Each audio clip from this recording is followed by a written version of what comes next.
Hello, everyone. Oh, wait, hold on. You're hearing double. You're hearing double. All right, hello, everyone, and welcome to The Plane. How's everyone doing today? I hope you're doing fantastic. Sorry about that. Uh-oh. Now my PNG guy isn't moving. Ugh, the singing March stuff, I have to keep switching over everything. So, I need to go like there. Right? Okay. Now you guys can hear me, or you can see my little guy move and all that stuff. And stuff is happening. Yeah. Anyway, yeah, I have to keep changing stuff over for Scene March, like inputs and all this garbage. I keep forgetting to switch back, so hopefully it should be good for now. You can hear me. Everything is going okay, I guess. Today we're going to finish Phoenix Wright. It's definitely gonna end today for sure. It's the last stream. Definitely no more after this. This is the last one. God, I hope. I don't know. It's not that I don't want to keep playing, but it's never ending. It just keeps going and going and going. It's a good story, great case. I just want it to end, you know? But hopefully we can get through a lot of it today. We got some classic chai today. Really tasty. I think I steeped it just right for once. I actually paid attention to my timer.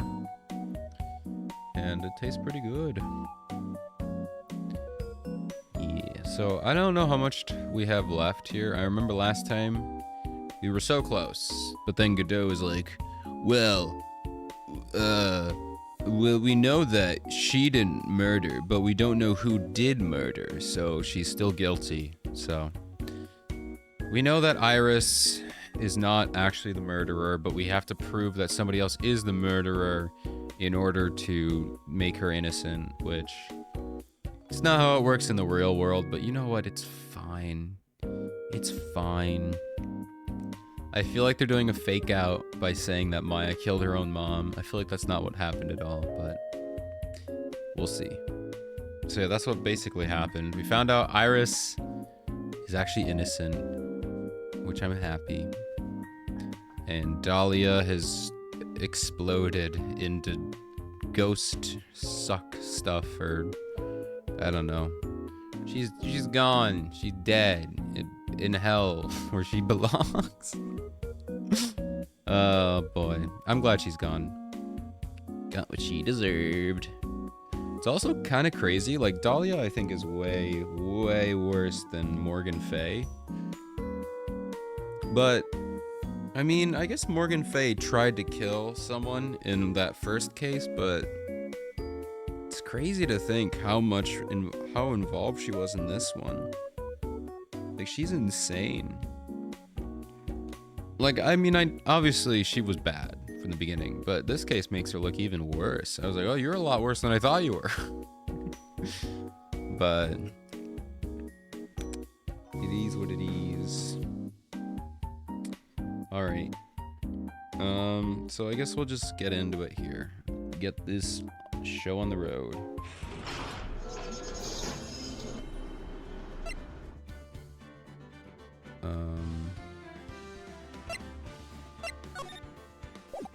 Why is everything so quiet for me? Hold on. Oh. So I think that's... Why is everything so quiet? Maybe I can bump this up a little here for you guys. How about to there? Do do do do do.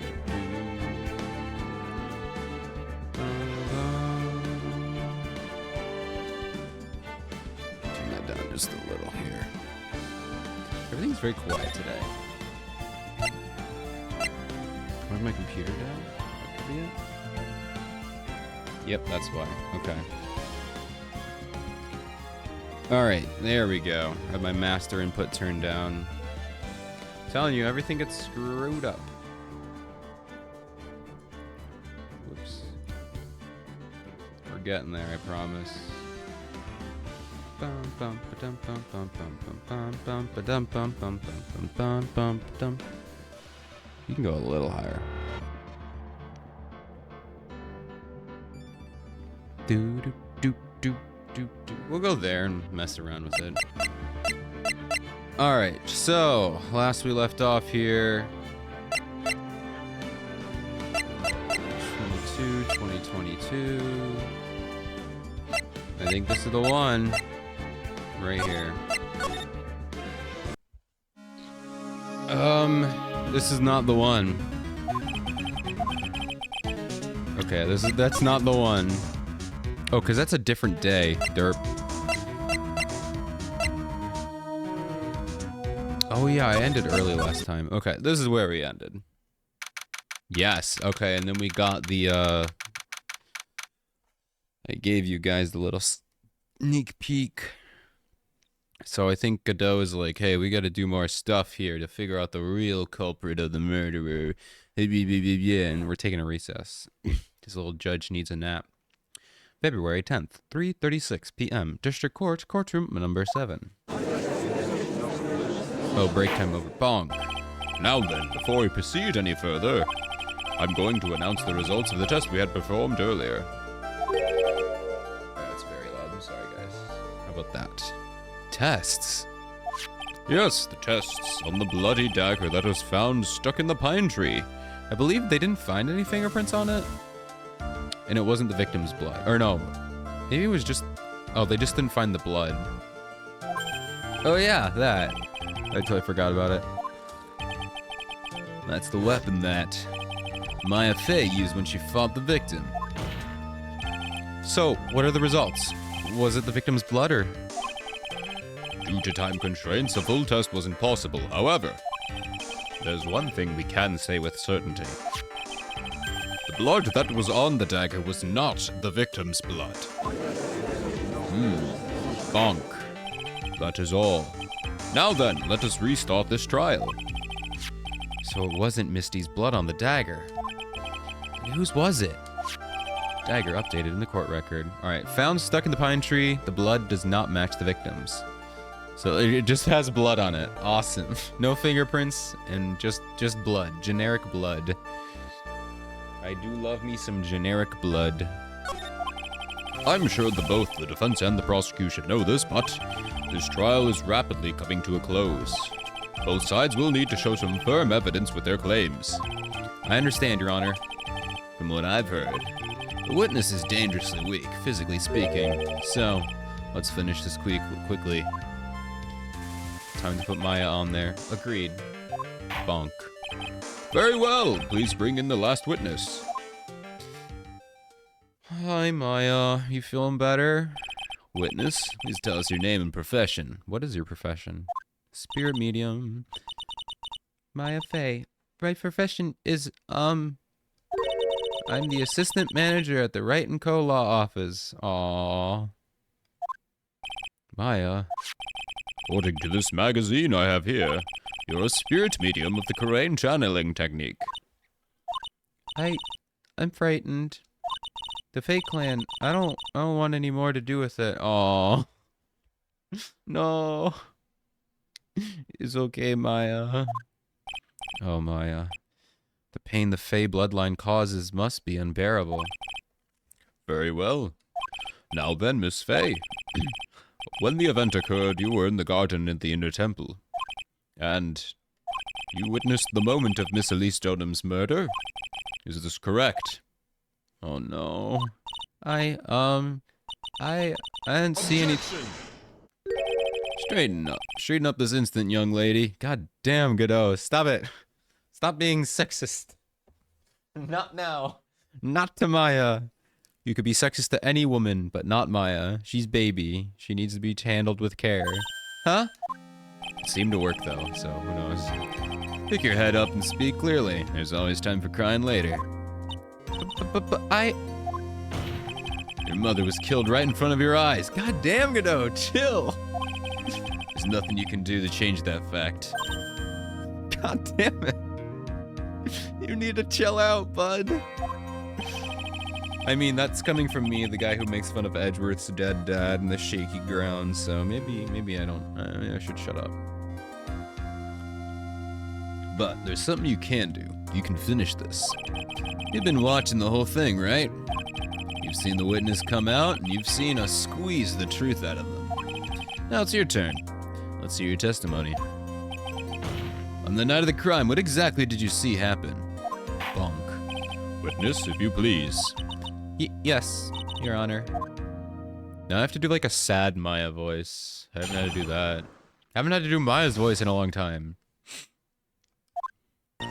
I was passing through the garden on the way to the spare prep room when it happened. Suddenly, someone struck me over the head. I stumbled, and I ended up against the stone lantern. I think I screamed, "Help me!" Then something warm splashed over me. That's when I lost consciousness. Something warm. Did Dahlia pee on you? So you were struck on the head. I suppose it must have been this staff. Maya, the person who hit you. It was Dahlia Hawthorne, wasn't it? I'm sorry, Nick. I just couldn't see. I don't know who it was. Maya, think hard. Sorry, Nick, but I really couldn't. Huh. Can't say it was an especially good night for young ladies to be walking around alone. So he does care about women's safety.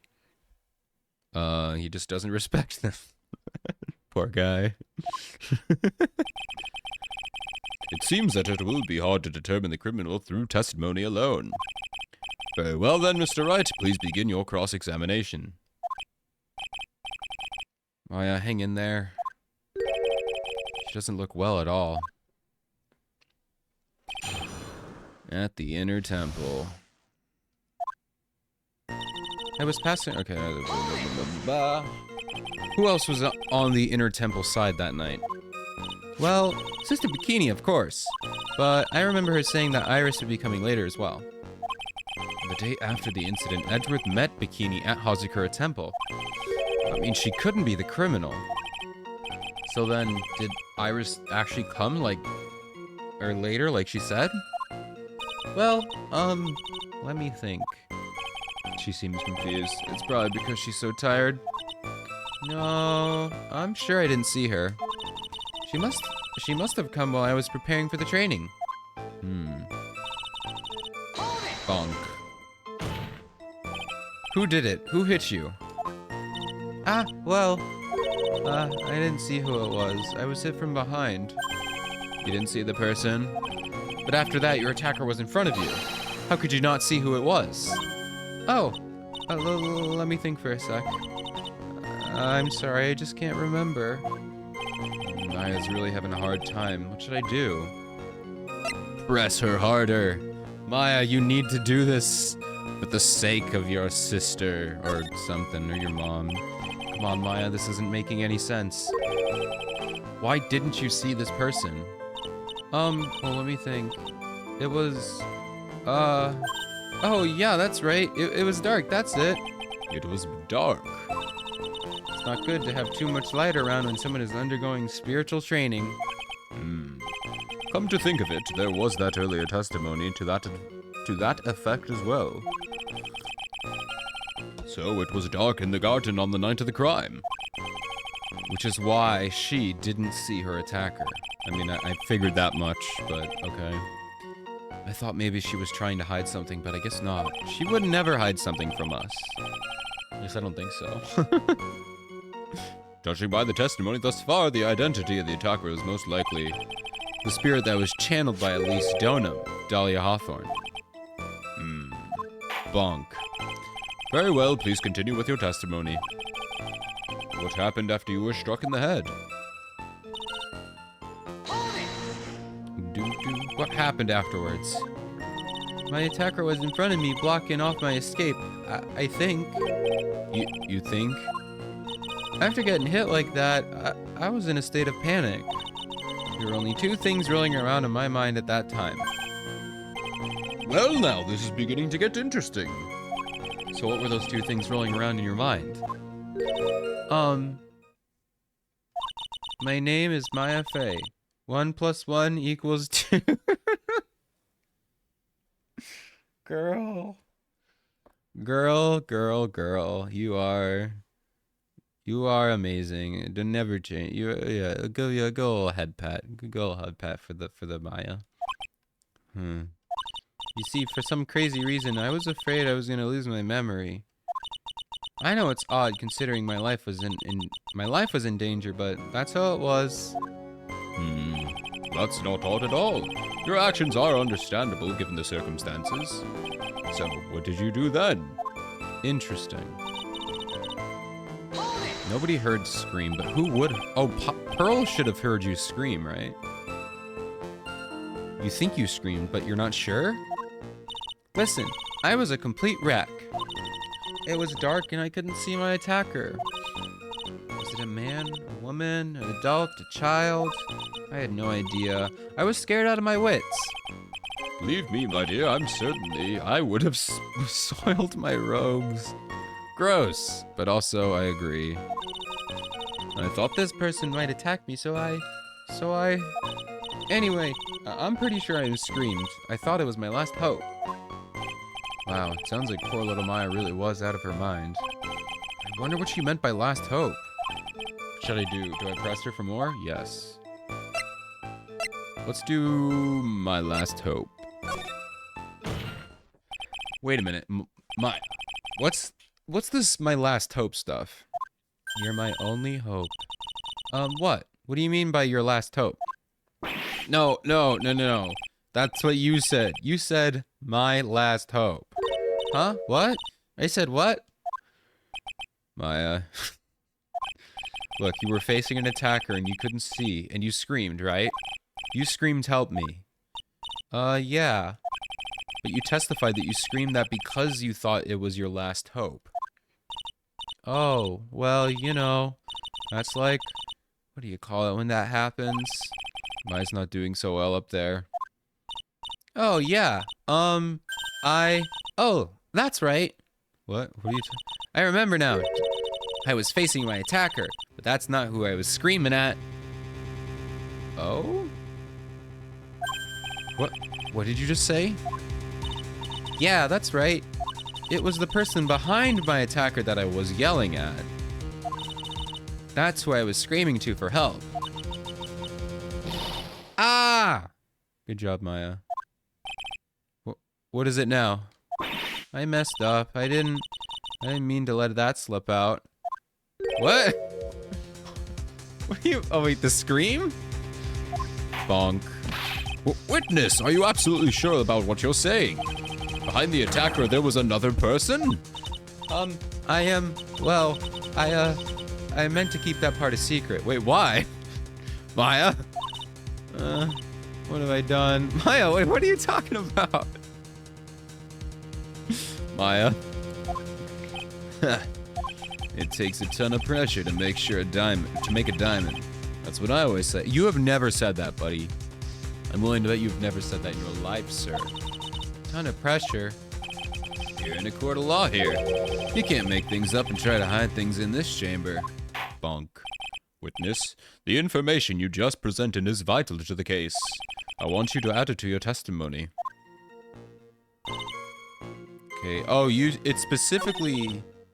I could see a man behind my attacker by the light of the stone lantern. Is it Edgeworth? No. Okay. A man? Who was this man? Well, you see... I couldn't see. You couldn't see.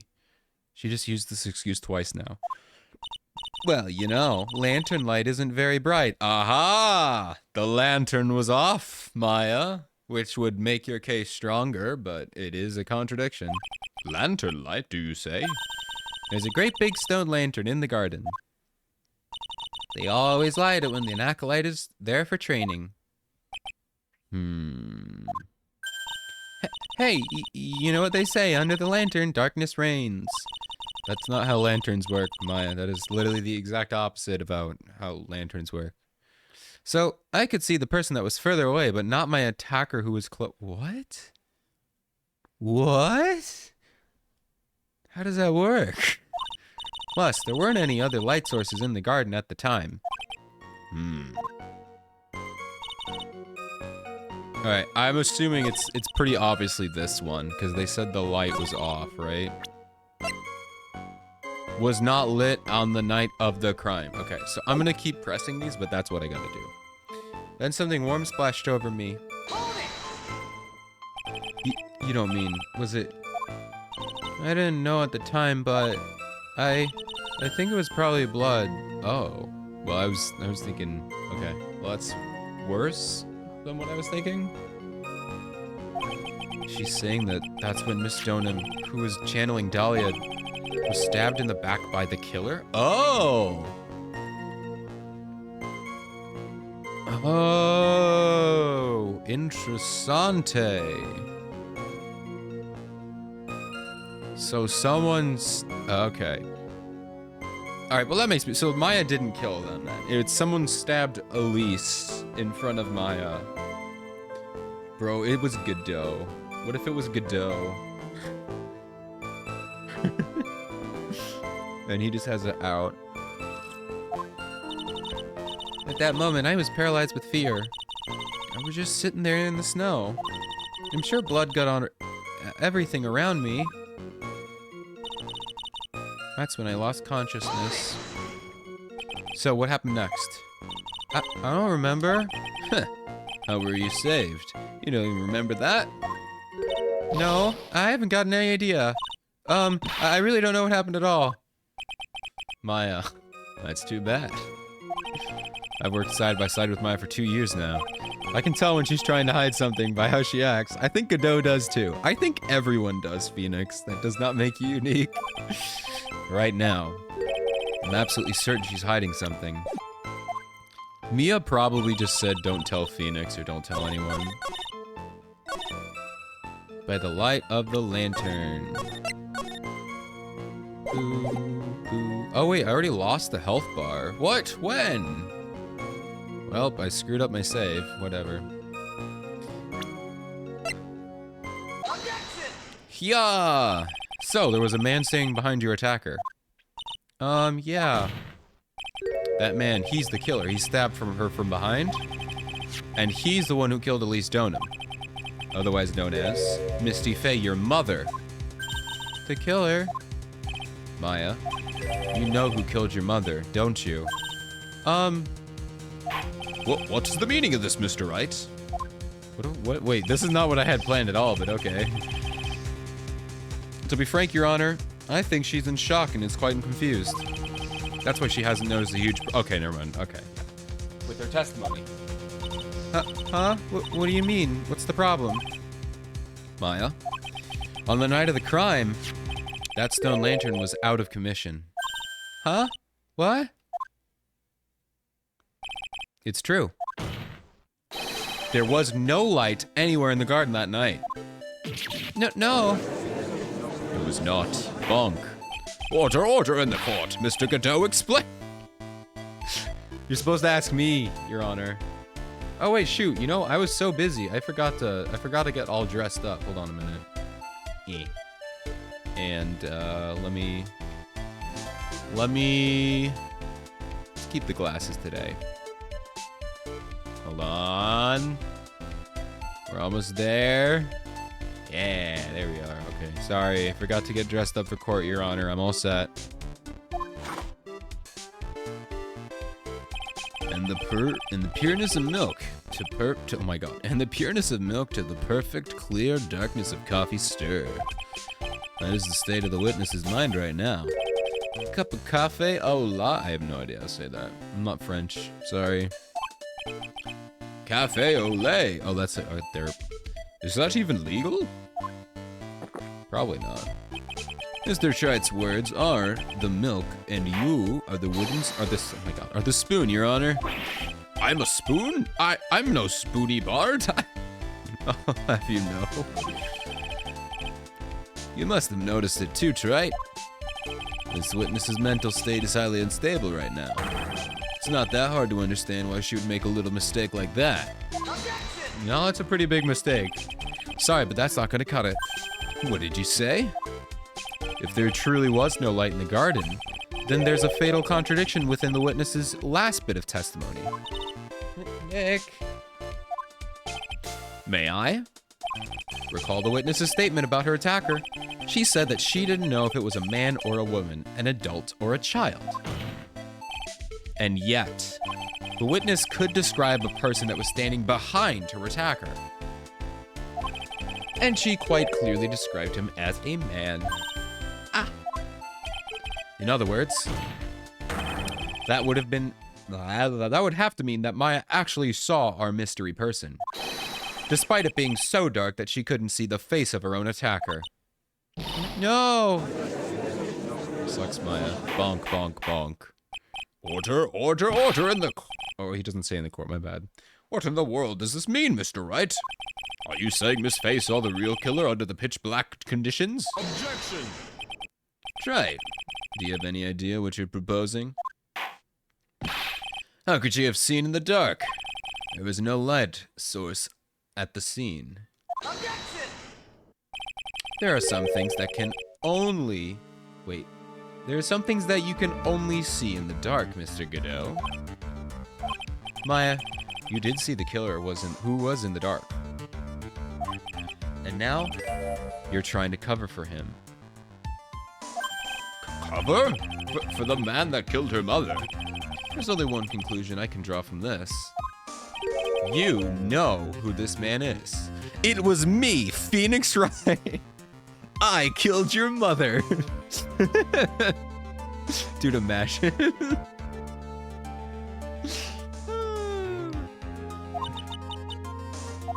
Please, Nick.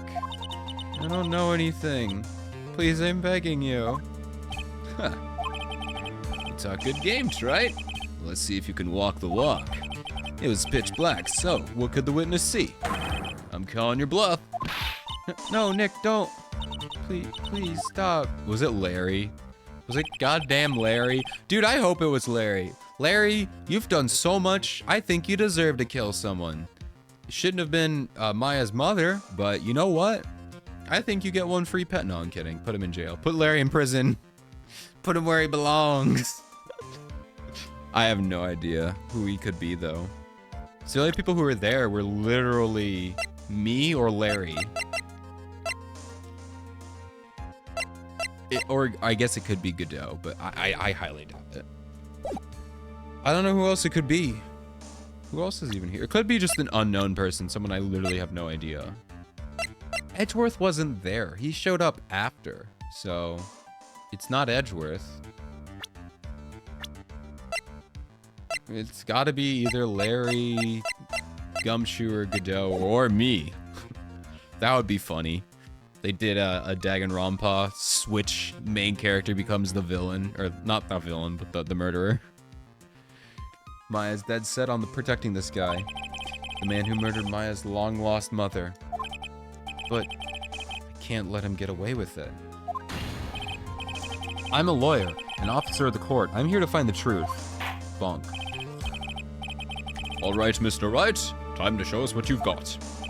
Who was this person? Dude, I have no clue. I don't know. I need more time. I need more time, Your Honor. I don't know who. It has to be Larry, right?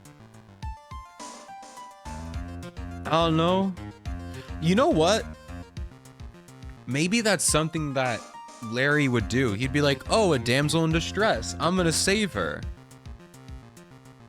That makes somewhat sense. I'm gonna guess Larry. It was not Larry. Looks like you've proven a well-known fact. The fact that people really can't see in the dark. Ah, you're just the man I thought you were. You should try a nice sweet cafe au lait. I didn't get to finish the line. Ouch. Are they gonna tell me anything or no? But I'm sure she saw the killer in the dark. What is visible in the dark?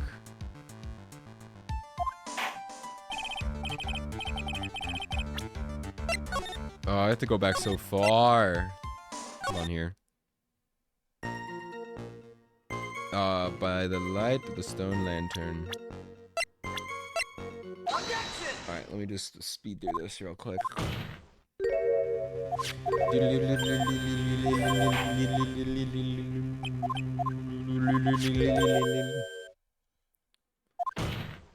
Excuse me. Alright. Come on, stop sniffing your coffee. We got stuff to do here, buddy.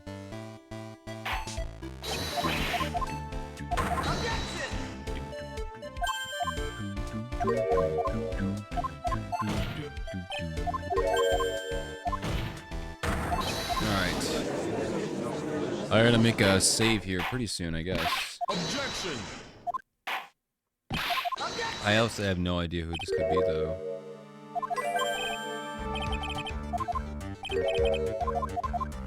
Alright, I'm gonna make a save here, I guess.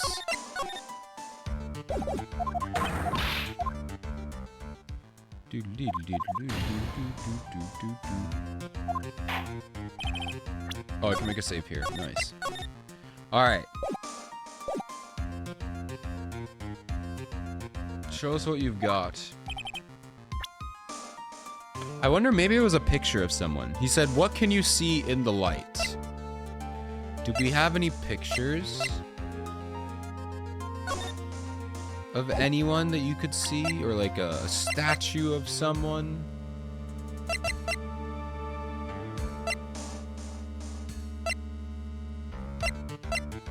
Boom, boom, boom, boom, boom, boom, boom.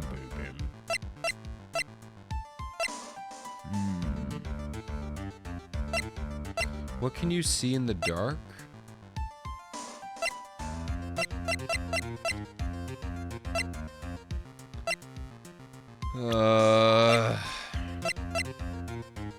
Like, he wasn't there, so it can't be him.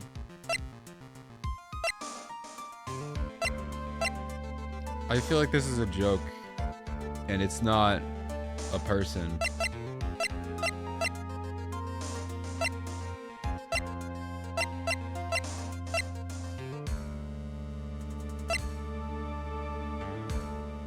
Is it because you can see his light? No way. It's not him, though. Okay, it's obvious. That would be so funny. You're like, it's him. I was joking. There's no way it's because of the... There's no way. There's no way it's because of the... No. There's no way. It's because of his visor? Wait, what? It was him? Wait. This is crazy. What? I was joking. That can't be right. Because it was pitch black, Miss Faye was able to recognize this killer easily. No way. No way. It can't be true. It can't be true. I'm sure the court would like to see for itself how possible this is, yes? What? But how do you propose to show us something like that? This is a bluff. This... What? It's easy. We just need to recreate the conditions of that night. Conditions? Your Honor, the defense officially requests that all the lights in this courtroom be turned off. No way. It really is him. What? What? This is... But it can't be. Huh. No way. No, what? It is him. I was joking. What? Okay, I was gonna say, that was a nice bit of deduction, right? Did he actually do it? No shot. No shot he did. Well, everyone. Bruh. This is the man Maya saw the night of the murder. This is a fake out. He didn't act, maybe he was there, he witnessed it. He didn't actually, did he? Bonk, bonk, bonk. Order, order, order! Prosecutor Cadeau, what's the meaning of this? No way. No way. What? I knew he was evil, but not that evil. Surely you must be shocked to hear yourself accused of such a thing. Why aren't you denying it? Your Honor, you're asking the wrong person. What do you mean by that? You've got a question, ask the witness. That's one of my rules. That's not how it works, Godot. Well, Maya, how about it? What you saw that night, was it 3 glowing red lights? Well, witness, answer the question. No way. You're wrong. I never saw that. Maya. I thought the person that stabbed my mother was a man. For a totally different reason. Okay. I was gonna say, there's no way that was him. There's no way he did it. But that got me so bad. I was like, no. No, he did not. Hello, Izza. How are you doing? Welcome, welcome. We almost accused Godot of the murder, and that was awesome. But how are you doing? Good to see you. What? Bonk. Witness, Mr. Wright, what the... Stop your chattering, Your Honor. Chattering? If it's worth asking, ask the witness. That's one of my rules. All right. Well then, let's continue with the testimony. What's up? Not much. Playing the game. Getting confused. Having my mind blown. Yeah, just normal stuff for Phoenix Wright. Please tell us how you knew the killer was a man. Yes, Your Honor. I didn't realize it until after I woke up, but... The killer. Again. When I came to, I was just lying there on the training hall floor. By the time I got back to the garden, the place had totally changed. The torches were lit, and the body was gone. After all the snow around, the lantern had been carefully cleaned up, too. Interesting. I was wondering for them to mention why all the snow was gone this whole time. Because the person who did all that work alone, I just assumed it was a man. You know what, Maya? Good on you. Making men do some work in your mind. I'm proud of you. Men can do cleanup work too. You just assumed it was a man. That's kind of awesome. Good for you, Maya. So it was after the crime took place that the witness came to think the killer was a man. Yes, that's right. I'm sorry, Your Honor. No need to apologize. It's as Mr. Godot said, you're utterly exhausted. It's only natural that you would be a little confused. Godot's like, damn, that was a close one. I'm not strong enough to clean up snow. I'd get a woman to do it for me. I'm speaking as Godot. Please don't take that out of context. It was a joke. Also, if you consider the situation you described, it doesn't seem too much of a stretch to assume the culprit was a man. Bonk. Mr. Wright, proceed with your cross-examination.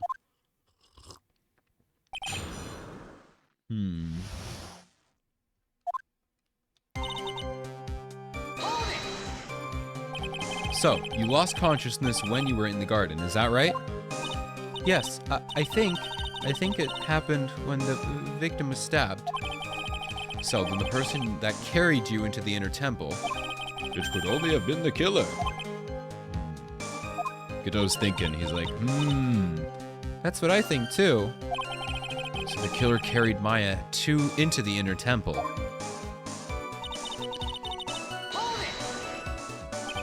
Naturally, the killer must have done it, right?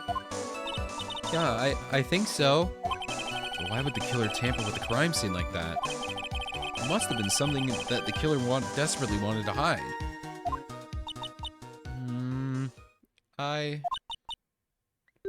I don't know. It looks like she doesn't have enough confidence. I think I need to gather some more information before I ask her again. I'm just gonna keep pressing some garbage until you figure it out. The torches were lit? Yes, that's how I noticed that the whole scene had changed. I'm gonna say it was the killer who lit the torches. I mean, who else could it be? The killer probably lit them since it'd be impossible to do any cover-up work in the dark. However, if that's the truth, there's one thing that still bothers me. Why did the killer go to the effort of moving the body? That's true. It's hard to see how that would be of any advantage to the killer. The only one who would gain anything with that would be the only person who was at the inner temple, Maya. Very well, let me hear some more about the condition of the crime scene. So, you're saying that the killer cleaned up the snow? It would look really odd. Yeah.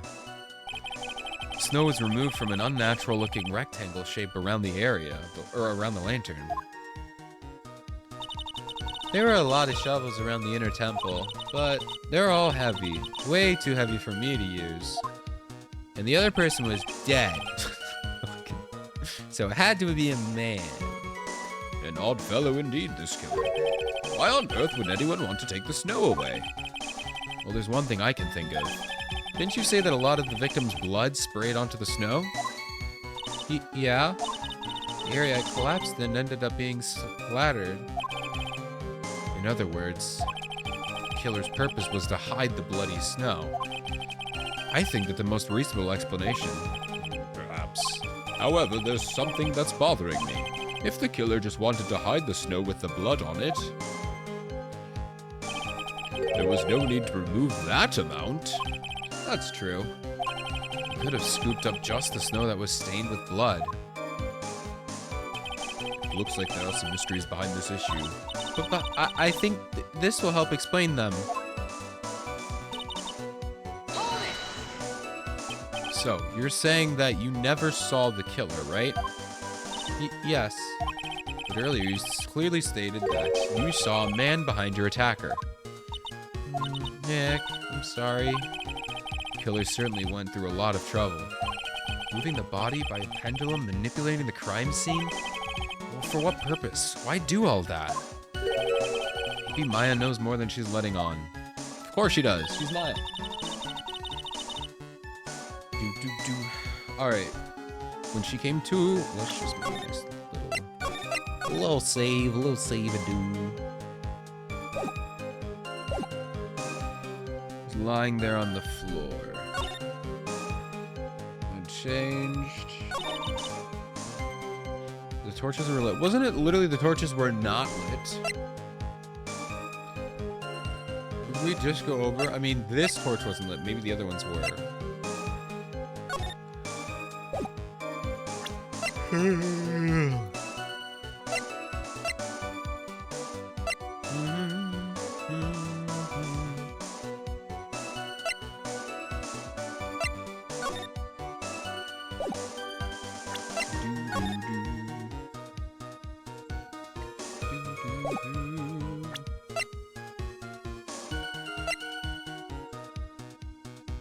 Sword hidden inside.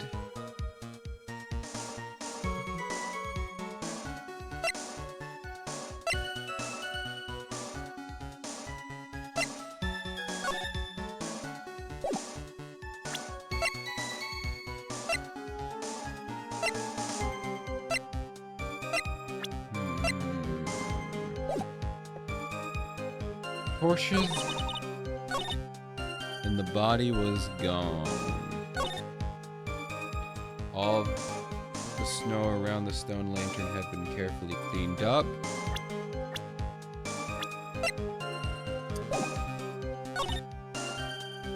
Person that did all that work alone, I just assumed it was a man.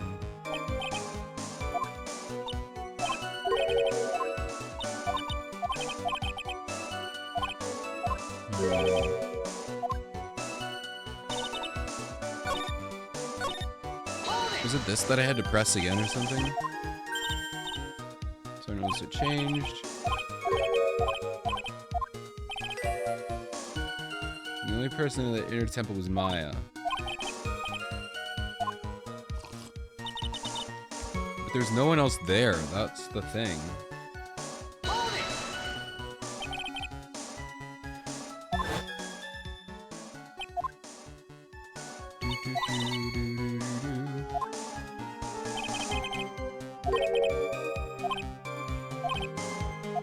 Yeah, we have the victim's blood.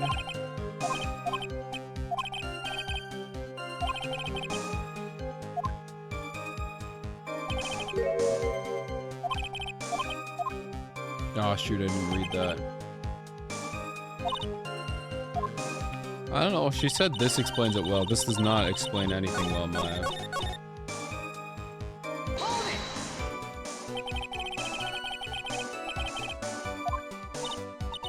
Okay. And the victim was stabbed. Carried you to the inner temple. Yudo's doing something on that.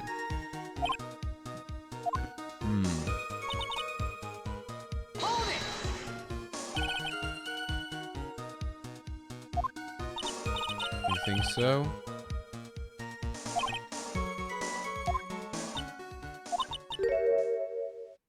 Oh, when I saw the crime, I felt something. Oh, so I just had to press this one twice. Awesome. You did? Yeah. I felt like the killer was hiding the evidence for me, for my sake. What? Hiding it for you? Everyone knew that I was the only one at the Inner Temple that night. If Sister Bikini had come back and looked at the garden, she may have thought that you had done it. No, she definitely would have thought so. And you're saying that's why the killer cleaned up the crime scene and made it look like nothing happened? Yeah, I'm sure of it, Bunk. Well, that's certainly an important piece of information. I want you to add that to your testimony. Yes, Your Honor. Alright, so we just had to press that one twice. Awesome. For my sake. They did it for your sake? Well, if the body and the blood hadn't been removed, it would have been immediately... I would have been the immediate prime suspect, right? Yes, I suppose that's true. And if that happened, the body would have caused some other problems too. If her real identity had come out that right then, it would have been terrible.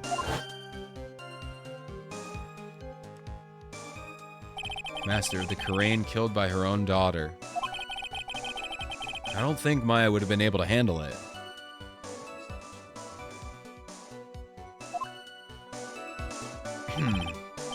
But it's still rather difficult to fathom the killer's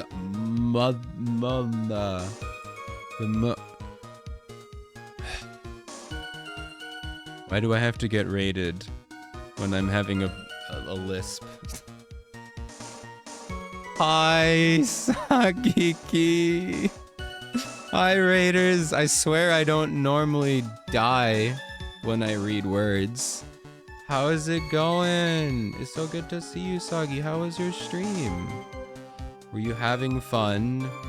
Were you doing cool things? That's the wrong button.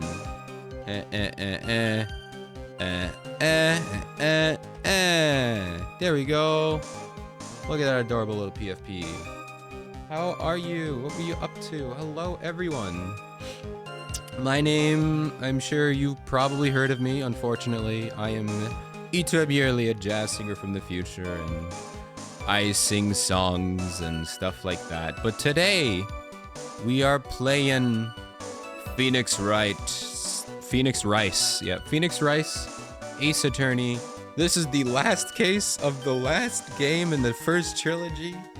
So I guess if you want to play this and you don't want to get spoiled, this is not the stream for you.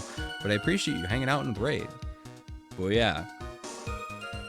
This has been part of an ongoing series I've been doing for over maybe a year and a half now, where I've been playing a Phoenix Wright game once a week and then a Professor Layton game once a week.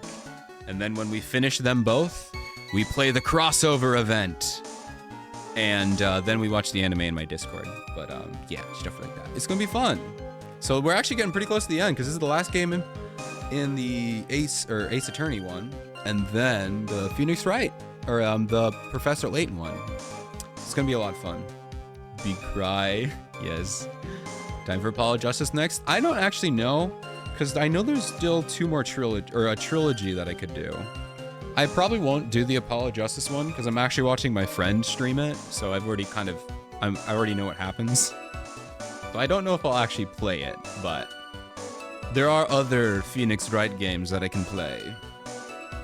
So I will have to figure out. I have not planned that. I only planned the 6, the 3 Professor Layton, the 3 Phoenix Wright, so we need to figure it out.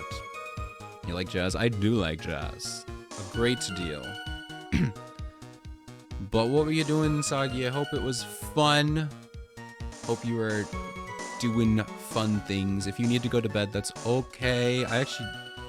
One day I'll memorize your time zone, but I'm assuming it's probably late or early? If it's late for me, so it's probably early for you, so Genshining. Oh yeah, I forgot you were Genshining. Did you get Miko? And depending on your reaction, I will hold my thoughts. I'm heading to bed. Okay. Did you get Miko? I will hold my opinions on Miko because I have very hot takes when it comes to Genshin. Oh, I'm sorry to hear that. You will get her, I believe. I believe. No, Miko. My Sedge. It will happen, I promise. You just gotta believe. Or spend a lot of money. One or the other. Alright, let's go ahead and keep going here. I will warn you that, the voice acting is cringe, but it is a thing, so. If you need to head out, thank you. Try not to spend any. I would 100% recommend not spending money in Genshin. I don't spend money. Have I? I can't remember the last time I did. I spend money in Blue Archive now. Have a good sleep, Soggy, and thank you so much for the raid. You're the best. Good night. F2P.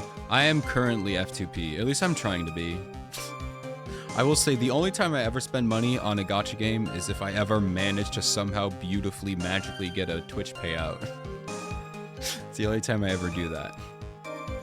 But I've kind of switched to be free to play on Genshin. And if I ever want to spend money, which isn't too often, I do it in Blue Archive, so. Which we're gonna play on Wednesday. And there's an awesome character coming out, and you guys should stay for that because it's gonna be awesome. It's gonna be amazing. Anyway, I'm gonna start reading and hopefully not messing up words. But still, it's rather difficult to fathom the killer's motives. What reason is there to go through that much trouble to protect you? By the way, since this is the last case in the game, if you have any questions as to what's going on, I'd love to answer. But you may not understand the answers because yes, Phoenix Wright is a game about being a defense attorney. But at this point in the game, spoiler alert, it is also about spirit mediums and channeling the spirits of dead people and year-long beefs between families and bloodlines, and it is left the realm of lawyers. So I will explain to my best ability what is happening, but you may not understand. Be a F2P in any gacha game. That's a good mindset to have, honestly. That didn't help me at all. What was that anyway? Basically, I guess the quick rundown here is... Let me pull up the sheet here. So, this woman, Elise Donum, or her real name is Misty Faye. This woman was murdered. This woman is her mom, her long-lost mom. Also her mom as well. These are sisters. And right now, they are suspecting that she killed her mom. It was like accident or out of self-defense is what they're saying, but it definitely didn't happen. So we're trying to figure out who the real killer is. Basically, she was attacked by her, supposedly, and there was someone behind her, who was supposedly the real killer. So we're trying to figure out who the real killer is. That's the very basic, quick thing of what's happening. It would be a long time to explain the whole thing. Is anyone past Larry? Oh, yeah. We got 3. Oh, yeah. Yeah, I'm blocking Franziska with my head, so There you go. There's Franziska. There's the cutie. She hasn't shown up in a while, but she is there somewhere. Okay. Here you need help? Surprisingly, not yet. Surprisingly, I've been doing all right, but I haven't gotten too far. I will say, Lemon, that part, we got past the part where we accused Godot with the lights, and I was like, dude, there's no way. And I was right, there was no way. They completely lied to us, and I was really upset. Did it for your sake. Well, the body had been, and the blood hadn't been removed. I would have been immediately the prime suspect, right? Yes, I suppose that's true. Yeah, and if that happened, the body would have caused some other problems too. If her real identity had come out right then, it would have been terrible.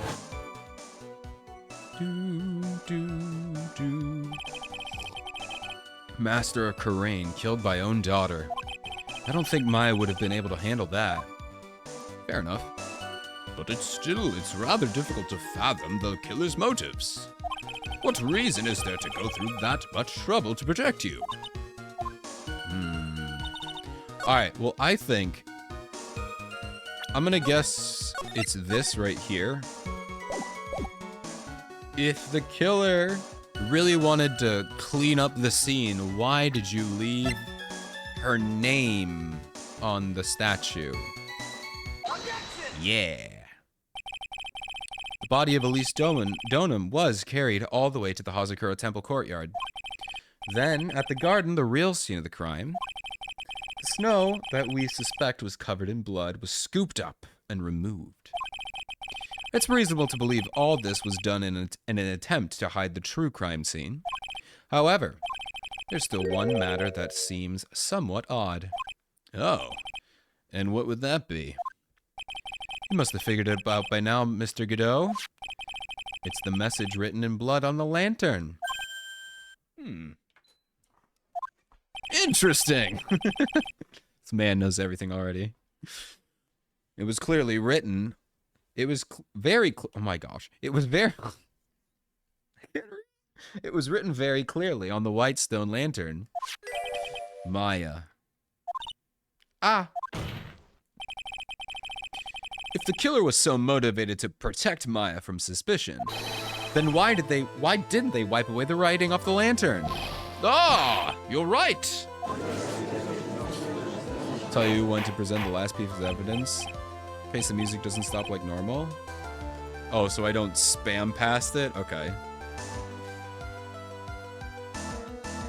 Oh, wait, the last piece of evidence doesn't stop the music? Oh, gosh. Alright, honestly, yeah, okay. If you could then, well, I don't think you need to tell. I'll just make sure to wait a little extra long before I spam, you know? But if I keep screwing it up, then just let me know. Order, order, order, but Mr. Wright.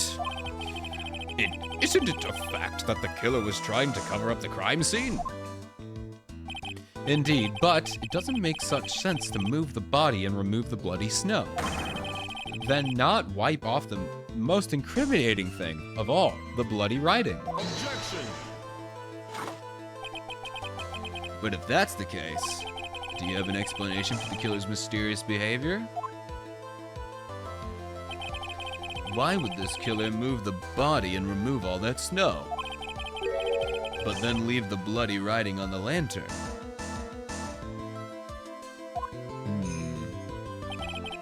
I don't know what the killer's plan was, but if it's a fact that the killer left the writing on the lantern, there must be a reason for it. Bonk. Well then, Mr. Wright, let's hear your opinion. I'm not ready! I'm not ready! I'm not ready! I'll just make a save, it's fine. Also, I have no integrity in this game for everyone who just joined.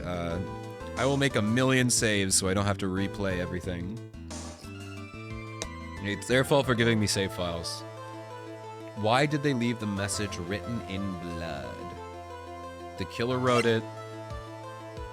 The killer didn't notice because Godot is colorblind and he can't see red. Is this actually the answer? I'm gonna assume it's to pin the crime on Maya. But I really want to see if it's actually Godot.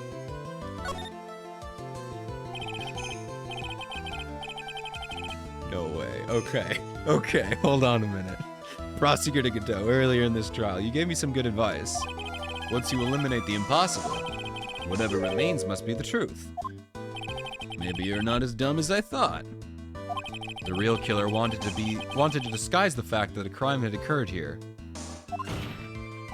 If that's the case, they wouldn't have left the bloody writing on the stone lantern on purpose. Therefore, it must mean they didn't notice it. No way. Wait, was I right? Am I just gonna keep accusing Godot until it's proven that it's not him? It can't actually be him. He didn't actually commit it, did he? Am I gonna gaslight myself into believing that he actually is the murderer? Oh no, what's gonna happen? But that doesn't make any sense. The torches were all lit and everything. There's no way any normal person would miss something as glaring as that, unless you're colorblind. To blood. You're right. There's no way any normal person would. No way. No way. He did it. He did it. Wait. I can't believe it. Wait. Bro, my ravings. I can't believe this is actually happening. What are you trying to say, Mr. Wright? There's only one person involved in this incident. Who could have missed seeing a bloody writing altogether? And who would that be? No. No. It is. Godot says he cannot see the color red. It's him. What? No, I can't, dude. I can't believe it. Mr. Godot, this is what you said yesterday. My eyesight's pretty messed up. Even with these huge goggles on my head, I still can't see everything. And in the Maggie Bird, he said, I can't see. Oh, I didn't know there was blood on that skirt. Meaning he just can't see blood. He can't see everything. But then how did he clean up the bloody snow? I don't know. Maybe bloody snow is a different color or something. Is that correct, Mr. Godot? This lantern was submitted as evidence today. I'd like the court to think back to the moment it was first presented. This lantern. There's something written on it. Why, it's written in blood. Huh. Nonsense. This lantern. It's as clean as a whistle. Bro. It all comes down to this. Mr. Godot, just admit it. There are certain colors you can't see. Is that correct? You can't see red on a white background, can you? But how did he see the blood on the snow? That'll be my next question. That's right. We went through this once before. Yes, at the Maggie Bird. Dude, it all comes full circle. Last game. In literally the previous game. Or maybe it was this game. I don't know. It's been so long. Actually, no, I think it was like the first case in this game, maybe? I don't know. During the poisoning case at Trebian. This apron... this is the apron the delightful Miss Bird was wearing at the time. Somehow spilled coffee on. There's something still bothering me, Mr. Godot. Why have you not explained the bloodstain to the court? Bloodstain? He just needed to know the general area to clean the snow. Yeah, fair enough. He probably was like, oh, there's probably blood here. So that's probably makes sense. What bloodstain would that be?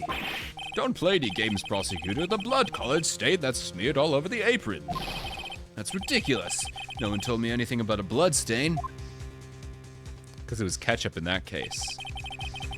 You could see the coffee on the white apron, but you couldn't see the ketchup. Oh, and that's why it's a square instead of... Oh, dude. I was joking at the beginning of this case. He actually did it. Or at least was involved. Because it was red. You can see the ketchup because it was red. Huh. It's strange. In a black and white photo, those letters would have appeared black to me. I wonder, why am I the only one who can't see them? So then, Mr. Godot, are you admitting it? There it is. Are you admitting that you can't see the red writing on the lantern? No. Where you first saw him in the case? No way. No, he was in the cavern. He was in the temple. He was squatting in the temple this whole time. I can't, dude. I can't. What is happening? He's been there the whole time. Waiting. Oh, God. Hey, Gramps, didn't you know? That's the reason why I don't drink red tea. feel like that's not the main reason. It's because you drink coffee. I wasn't sure about it until now, but I just can't believe it. Prosecutor Godot is the murderer. There's no going back now. I finally figured out the truth. God, it really was him. Oh no. Mr. Godot, the defense at this time formally accuses you. You are the murderer of Miss Elise Donham, also known as Miss Misty Fey. Bonk. It's hard to believe this may be true, however. Once again, Mr. Wright has brought up a disquieting fact about you. God, this is crazy.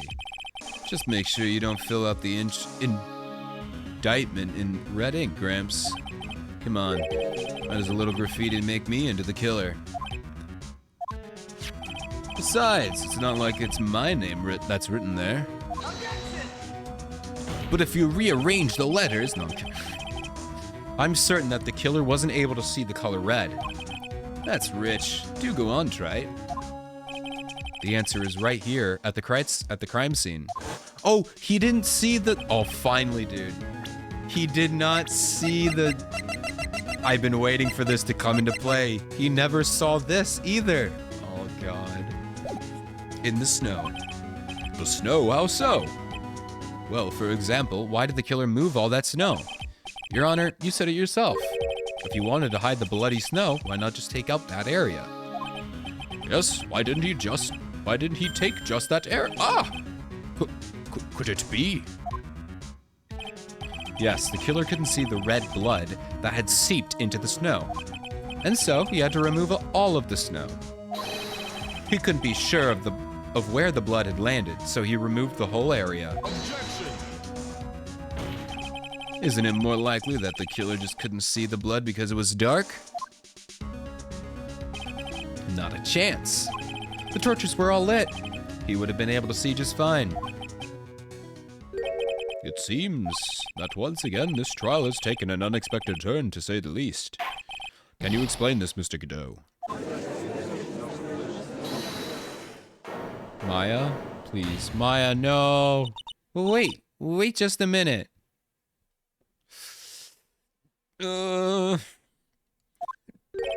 Maya.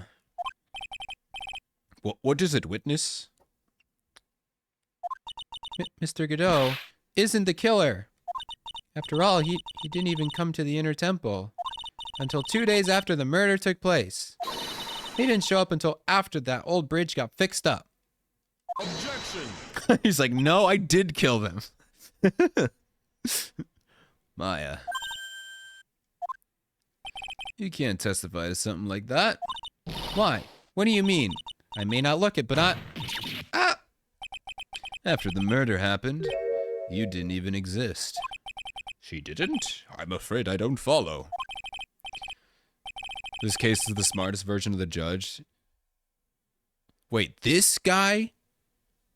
The guy here, this judge, he's the smartest one we've got? You what? He's the smartest? Oh no. The poor judge.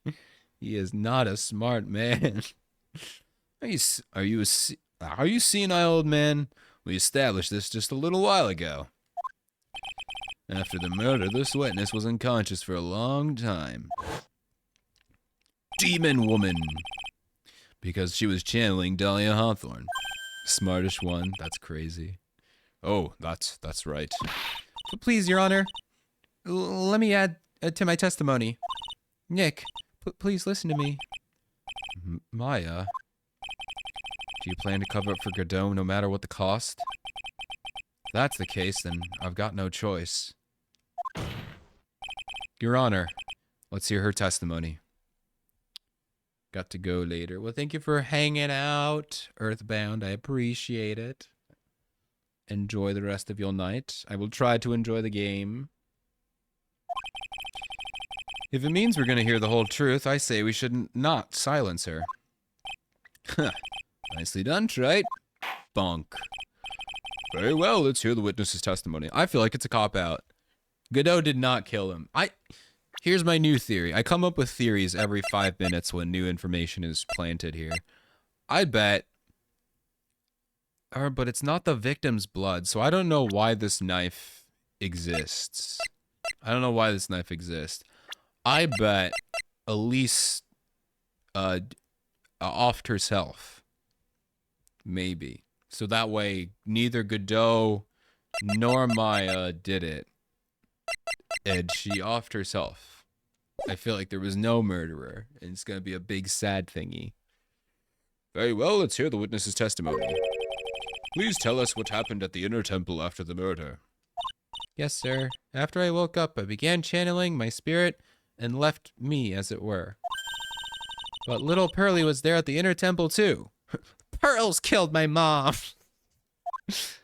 The little 9-year-old killed my mom. I mean, I guess she could have. Pearly was also stuck at the... Oh, wait, she actually throwing her under the bus? Pearly was also stuck on the Inner Temple side that night. The next morning, she looked around, but she couldn't find anyone. The next day, when the bridge finally was fixed, she was in a spare prep room. That's when Mr. Godot arrived at the Inner Temple for the first time. He found Pearly first, and cheered her right up. Did he? Well, I'm glad to hear that, Godot. Good to know that you're not just a monster. Who's this Pearly? That's my little cousin, Pearl Fay. So when did you hear about this? Oh, just a little while ago, when I was in the medical office. I'm terribly sorry, but what you heard from someone else is not simply admissible as a testimony. What? Come on! Pearly would never tell a lie. She's 9, dude. She would never tell. Pearl is too innocent and perfect. She's a way more honest person than I'll ever be. Probably should not admit that while you're standing on the stand, Maya. Maybe don't say that. Real smart, Maya. You always know the best things to say when you're under oath. Huh. The prosecution has no objection. We believe this witness. Mr. Godot? Let's just move on to the cross-examination. If the defense has no objections. This is highly unusual, but... Well, Mr. Wright. Let's get this cross-examination started. He's like, you were supposed to say no. You weren't supposed to say yes. What are you talking about? Alright. So, where did you think Pearl slept that night? In the spare prep room next to the training hall, I guess. There's a rule that you can't enter the training hall during an acolyte's training. But even so, why did she go to the Inner Temple in the first place? Seems that Pearls became very worried about Maya. She knew that the spiritual training I was about to undergo was very intense. Pearls was supposed to channel Dahlia Hawthorne, but she couldn't do it. That's why she headed to the Inner Temple. However, Dahlia Hawthorne was already there, possessing the body of Elise Donham. Interesting. She searched the entire Inner Temple side, end to end? Well, you see, Pearly gets pretty scared when she's alone. And there weren't that many places to look. She says that she even went back and forth several times. The Inner Temple side has 2 structures, the training hall and the spare prep room. There's also a storage shack, I think. That's about it. There's a storage shack too? Pearls was looking for other people, right? Would she have really examined a storage shack all that carefully? Well, if it was me, that would be the first place I would investigate. But it wasn't you, Maya. It was Pearls. So that means it's possible that someone may have been hiding in the storage shack, bro. Mans was hiding in a shack. What a guy. Pearls didn't hear the sound of them working on the bridge. What do you mean? I was just wondering, why would she stay in the prep room? If it was me, I'd at least go out and wait at the foot of the bridge. Oh, well, Pearly said she was sleeping at the time. She said she was so scared during the night She couldn't sleep well and woke up a bunch of times. Poor little girl, all alone like that. Well, we know that she had at least one friend in the Sacred Cavern. Dahlia Hawthorne, who was busy battling with that trick lock. She couldn't let anyone see her, so she wouldn't have shown herself to Pearls. What happened after the bridge was finally fixed?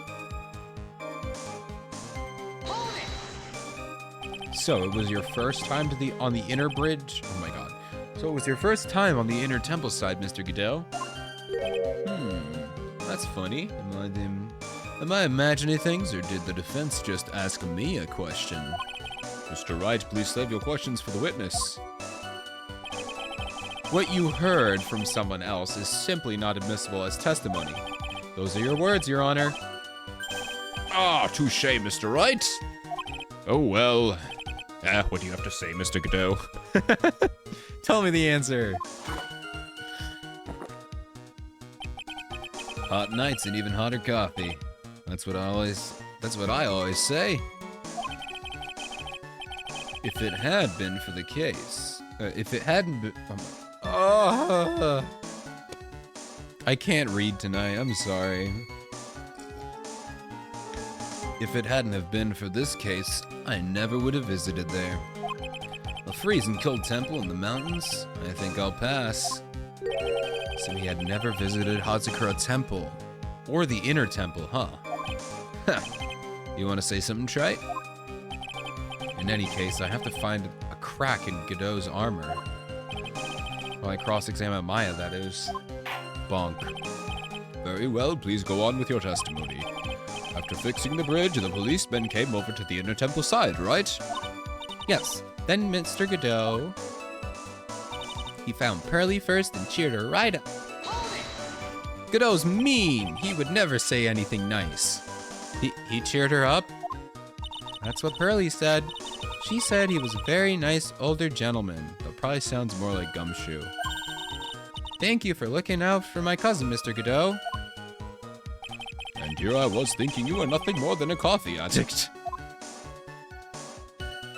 Huh. Cut it out, you're making me blush. Is he actually blushing? This guy's really beginning to get on my nerves. In more ways than one. The truth is, there aren't that many places to look on the inner temple side. The policemen were all busy going over the garden with their fine-tooth combs. So, I decided to carry out an investigation in my own way. Godot style. What, by hitting on a child? In the same way, I like to hand on verdicts in my own way, judge style. Maybe I should ask some questions, Phoenix style. I hate all of you guys. Please. Why do you guys all have to be so cringe? Not that I'm not cringe. I fit right in. Alright. Let's talk about cheering up Pearls first here. So you cheered up Pearls? When I found the little girl, first thing she asked was about her cousin Maya Fey. I said she died. Really? The bridge had burned down and she was huddled up in that tiny shack with no heat. Even though she must have had a truly terrifying night out there, she asked about you before she said anything about herself. Pearly. Oh, that's really sweet. I noticed that you weren't anywhere on the inner temple side. But I couldn't find it in me to tell her that. So I gave her my last cup. You were just carrying around a cup of coffee, bud? With milk and sugar to hide the bitterness of the harsh truth. Damn. It's a metaphor. What a sweet story. He had a thermos of coffee? Why doesn't that surprise me? There's only one thing of any importance here.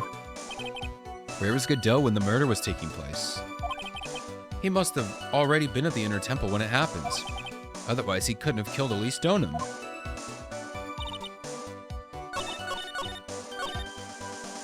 Okay, so I'll just have to ask the second one here. Bum, bum, bum. Beep, beep, beep. What did you investigate, sir? You said that you conducted an investigation of your own. Did you find anything? It looks like my investigation went about as well as yours, Trite. After all, I did miss the bloody writing on the lantern. Well, I didn't miss it, so speak for yourself, Godot. Wait, did he say something besides Godot? The only odd thing I discovered was the beauty in the trading hall. Beauty? Misty Fey, naturally. What?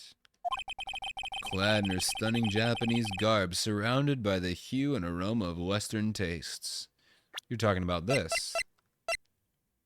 Aha! But this was covered in gravy by the time you saw it. You fool! You shouldn't have smelled the aroma of Western tastes, but the aroma of, gravy. I can't think of where gravy is originated from, but, you know, you get the idea. Western tastes. Could he find a stranger way to describe gravy? Oh, okay, so it's not the fact. Okay. So from there, you decided to head to the prep room. Wait a sec. What did Godot just say? Yeah, he shouldn't have been able to know who that is. Unless he knows what that symbol means. But he shouldn't. Unless he saw the toes and was like, bro, I know. I've already made a mistake. I've made a mistake. Would like to retract the statement. Either he knows the symbol of the Master of Khura'in, or he's memorized Misty Fey's toes. Either way, Godot, it's not looking good for you. I think I just found his proverbial weak spot. There's only one thing of any importance here. Where was Godot when the murder was taking place? He must have already been at the Inner Temple when it happened. Otherwise, he couldn't have killed at least Onum.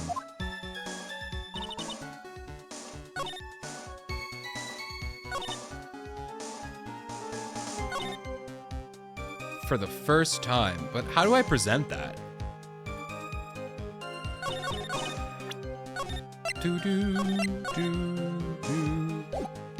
So I need to prove that Godot should not have known who this person is.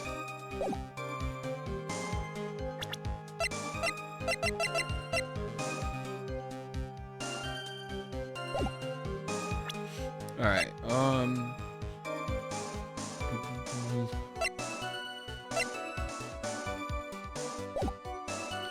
Alright.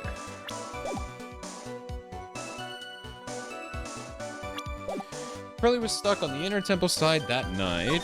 The next morning, she looked around and couldn't find anyone. That's when Mr. arrived at the... Is this where I present the thingy? I think this might be where I present, but let's see. I'm gonna try presenting that here, but obviously this doesn't really prove it. Oh, it is, okay. Mr. Godot. The first time you crossed Dusky Bridge and went into the Inner Temple was long before the murder took place. Why do you say that? Because he just made one fatal slip-up. Okay, okay. That's a little interesting, because that one you need to have pressed to figure it out. Usually you don't have to press to figure out the answer. Unless it's to unlock another cross-examination, but... That wasn't too hard, though, so it was fine. The hanging scroll in the training hall. Hanging scroll? But... Mr. Godot's right. The scroll shows a picture of my mother. Maya, I know you know who it is, but there's something that you didn't know. By the time the bridge had been repaired 2 days after the murder, the hanging scroll in the training hall looked like this. Wow, what's that wonderfully delicious smell? The morning after the crime, someone covered it with gravy. Gravy? But why gravy, Nick? I'll explain to you later, and don't be mad at Pearls. Because gravy was much more than a condiment to this culprit. Aw, poor Pearls.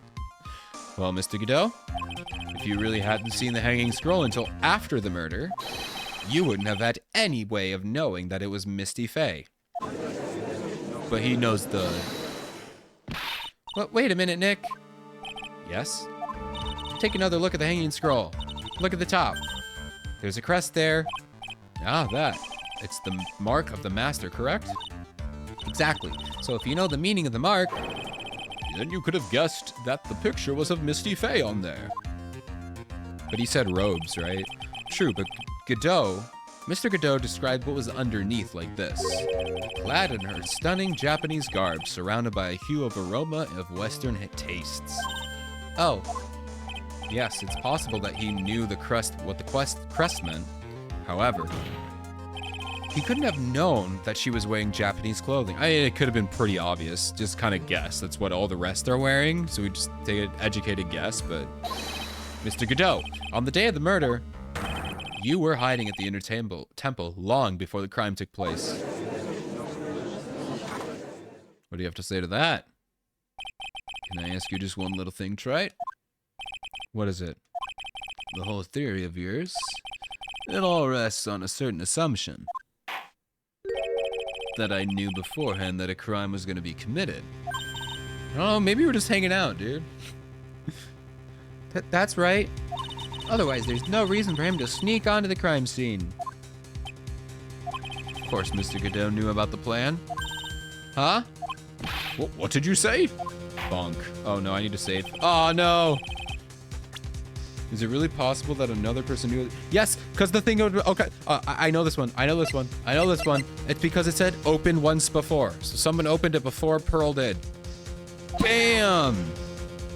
Eat it! The crime was actually planned over a year ago. Morgan Fey authored the plan for her daughter's future. And these instructions were hidden somewhere in the Fey Manor for a year. However, by the time little Pearls found these instructions, they had already been unsealed. Unsealed? Yes, the killer had read these instructions long before Pearls ever found them. That's how he knew the crime was to take place at the Inner Temple. And you still insist that this crafty killer is me? You bet I do. But you just said the instructions were hidden. But that's right. Mr. Godot couldn't have known when the instructions were hidden. I'm out of ideas now, Phoenix, though. I'm out of being smart. You gotta do it from here. If you really wanted to know, he had one great chance to find out. Yes, when was that? During a visit. A visit? Morgan Fey had told her daughter, Pearl, about where the instructions were hidden. During one of her visits to the detention center. That would be the only time for someone to have learned where they were hidden.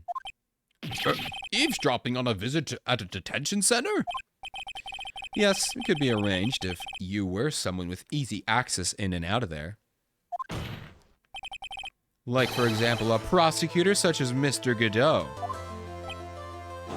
Did we get him? Bonk, bonk, bonk. Order, order, order! Mr. Godot, you're under fire again. This murder could not have been carried out without prior knowledge. And you were the only one that could have acquired this information before the murder.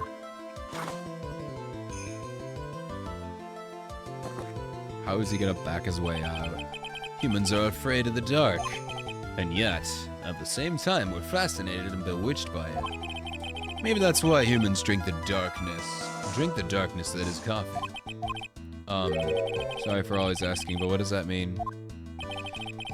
It means there's a reason for everything. According to your theory, the killer in this case eavesdropped on a conversation during a jail visit where he learned of a hidden plan for a crime. After discovering the plans, he hid in the Inner Temple and waited for the crime to occur. Then he ultimately took a person's life. And he did all of that just to protect this witness? That's right. If you're accusing me of this crime, I have to ask you, why would I do this? For Mia. To stop me from letting Maya die, because you still love Mia, and you just want Maya to live for her sake, or something like that. This girl is nothing but a stranger to me. Oh ho ho! Oh ho ho! Au contraire. Au contraire. Error. I've got no reason to go through that kind of trouble to protect her. Is that right, Diego Armando? That's his real name. I'm assuming. We don't know that. I'm assuming it's gotta be him. It's gotta be him. They're the same person. From what you see, I'm certainly not the type to rescue the damsel in distress. The killer's behavior is certainly extreme, for lack of a better word. Even considering that the killer wanted to protect this witness's life. His behavior is still a little too unnatural. However, you had a good reason, didn't you, Mr. Godot? An unshakable reason that forced you to protect this witness at all costs. It sounds like it's time for me to make a save in my save file. I knew it. You figured it out, haven't you, Nick? Good, then tell us, because I actually didn't figure it out. Maya. I guess you were doing the best you were to cover for Godot. For the same reason, huh?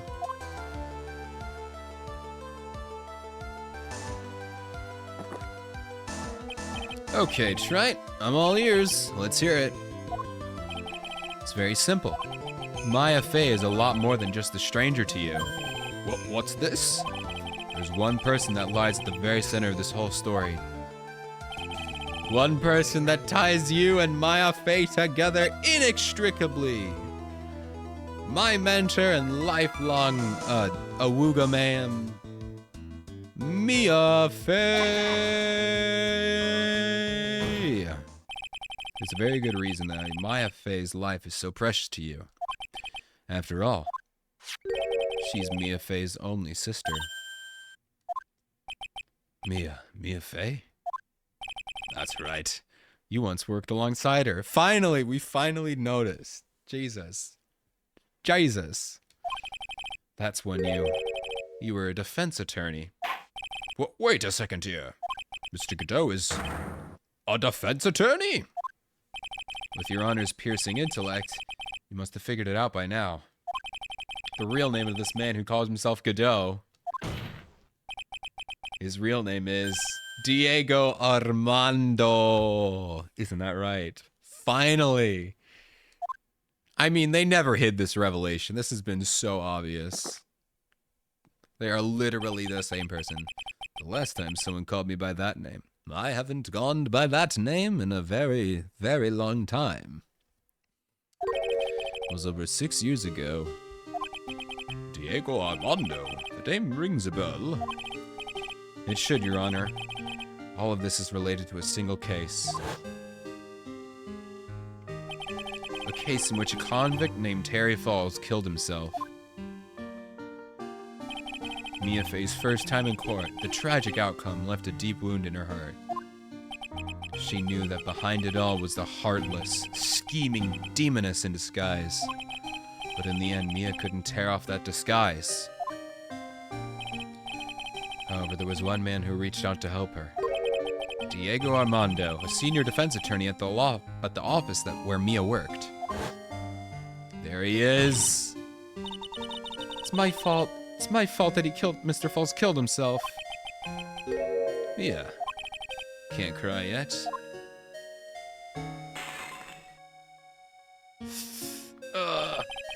The only time a lawyer can cry is when it's all over. I want to watch you cry, big boy. What? I was moved by her. The way she put all her faith in her clients. That pure, sweet heart of hers. That's why I could never forgive Dahlia Hawthorne. Mia and I thoroughly investigated that fake kidnapping accident. And then she killed you. She killed you! Mia was on trial because Dahlia killed someone. It was him! Bro. Dude! It's all coming back together. Oh my god. This is crazy. He was the guy that Dahlia killed. And he's back from the dead for vengeance, somehow. Then one fateful day, Dahlia wanted to meet with me. It had been 6 months since the trial. We met in the courthouse cafeteria. It's just as I remembered. Yup. Oh gosh. 6 years right in this courthouse, you were poisoned. No way. Even I didn't see it coming. Dahlia Hawthorne slipped some poison in my coffee. Some newspapers at the time called it a murder. But very little information about the case was released to the press. But you weren't dead at all. Oh, so he didn't die, he just survived? Okay. No official reports ever actually called it a murder. I was just in a deep, deep coma. Oh, so you just hated me because I let Mia die. Supposedly, which I didn't. I see. My body shut down and my new life became nothing but long, deep sleep. That woman's poison did a real number on my central nervous system. I lost my sight and all my hair turned white due to the damage it caused. That's terrible. Apparently, it was a miracle that I ever regained consciousness. 5 years had passed since I drank that poison brew. And one morning, my eyes flew open from the smell of a doctor's cup of coffee. No way. Bro. It's all a metaphor for life. 5 years? You were asleep for 5 years? And the worst possible news was waiting for me. It wasn't my fault, dude. It literally was not my fault. Mia Fey was dead. From the very moment I opened my eyes, I had already lost everything that I thought I had. The woman I loved had been murdered. The woman I loathed had been sentenced to death. Woman you loathed? The woman who had spiked my scalding hot coffee, a Dahlia Hawthorne. I'm out of tea, I can't gulp along. Good old Mia, she didn't let me down. She got her revenge before she checked out. In the end, there wasn't anyone waiting for me when I woke up. That's so sad. For someone like me, for someone who had slept away the best days, there were only 2 reasons left to live. And it was for those 2 reasons that I decided to become a prosecutor. If I may ask, what were your 2 reasons to live? The first was you, Trite. Huh? Me?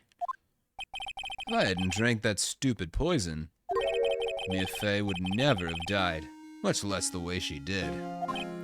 Oh, damn. Oh, boy. You were the only one who was there to protect her. Bro, stop being sexist. She could have protected herself, alright? But you let her die. It was all your fault. It wasn't like that. I wanted to see for myself what kind of man you really were. So that's why you became a prosecutor? I had the reason for living. She goes by the name of Mia Fey. Huh? You mean me? You were the only one. You were the only way I could make up for the sin of not saving Mia. 1 year ago, when the Karain Village incident was resolved, it was obvious that Morgan Fey was planning something. Whatever her evil plan was, I was determined to stop it. My role as prosecutor put me in the perfect position to do something about her. That's how you overheard Pearl's visit with Morgan at the detention center. I knew that the time was drawing near. Since I knew the plan, I thought I could foil it. My goal was to outwit the plan. I thought if I could do that, I could keep that girl from being caught up in it. That makes sense. If Pearls had known that the actual purpose of the plan was to kill Maya, she never would have helped out. Finally, the day the plan was drawing near, contacted both of my accomplices. Accomplices? Iris at the Hazakura Temple and Misty Fey. Bro! He knew both of them? How did you find Misty Fey? How did you find Misty? What do you mean you just contacted her? I I especially needed the help of Iris. She was to take the fall in my backup plan in case we couldn't control Profay. But, how did you contact my mother? She had been missing for almost 20 years. Officially, yes. What? What do you mean, officially? Oh god. You've heard about it, haven't you? About the strong ties between the main family and the government? Now that you mention it, Hini did say something to that effect. She said that the Master of the Kurain had such great authority. Even without her official position, Misty Faye still wielded great influence. The police have been keeping an eye on her movements all this time. That's how I was able to contact her. Oh. They just knew? Well, thanks, Gumshoe. You could have helped us out. Could have made Maya feel a little better, maybe. You knew? Again, because of my position as a prosecutor. Wait, I wonder if Edgeworth knew. I'm joking about Gumshoe, they didn't tell him. I wonder if Edgeworth knew. He might have known this whole time. So my mother was cooperating with you? Don't ever forget, no matter how far away from you she is, she never stopped thinking about you. She was always... That's why I knew she would do anything to protect you. If you want to know how strong her resolve to protect you, look at their staff. Her staff? The one with the sword in it? The day the plan was to be carried out arrived soon enough. We met for the first time at Hazakura Temple. That's when your mother showed me her special staff. I realized then just how far she was willing to go. She was ready to use that sword to protect you from Morgan Fay if necessary. Yes, even if it meant paying the ultimate price. Mother? That night, the night of the crime, there was just one way to stop Morgan's evil plan. Oh yeah, you mean Pearls, don't you? We had to make sure she didn't channel Dahlia Hawthorne. Well, Pearl, what are you going to do tonight? Well, if you'd like, you can come to my room. Perhaps we can read some books together. We thought we could prevent her from playing her part in Morgan's plan. But she never showed up. She was worried and followed me to the inner temple. That was the thing we were most afraid of. And that's why Misty Faye had to do the channeling herself. She channeled Dahlia Hawthorne into her own body. What? What do you mean? If she channeled the spirit first, then Pearls wouldn't be able to do it herself. As Master of Kurain, Misty Faye's power was supreme. So, that's how it went down. She channeled Dahlia Hawthorne so that Pearl Faye wouldn't be able to. Ah! Bonk, bonk, bonk. What? Is this true? My role in the plan was to make sure no one was going to hurt Maya Faye. That's why I hid myself in the inner temple. Just in case you needed to be saved from Dahlia Hawthorne. Good job. Anyway, that's all I'm gonna admit to. Huh? There's no doubt about it. You're a great defense attorney. But you're gonna have to do the rest yourself. Bonk. What? Can you just, like, tell me the rest of the game? Can you just tell me, Godot? The background leading up to this incident has been laid bare. There's just one question remaining, Mr. Wright. Who killed the victim? I'm gonna make another save because I'm a little baby. There are only two possible suspects right now. Maya Faye, and I'm sad to say, you, Mr. Godot.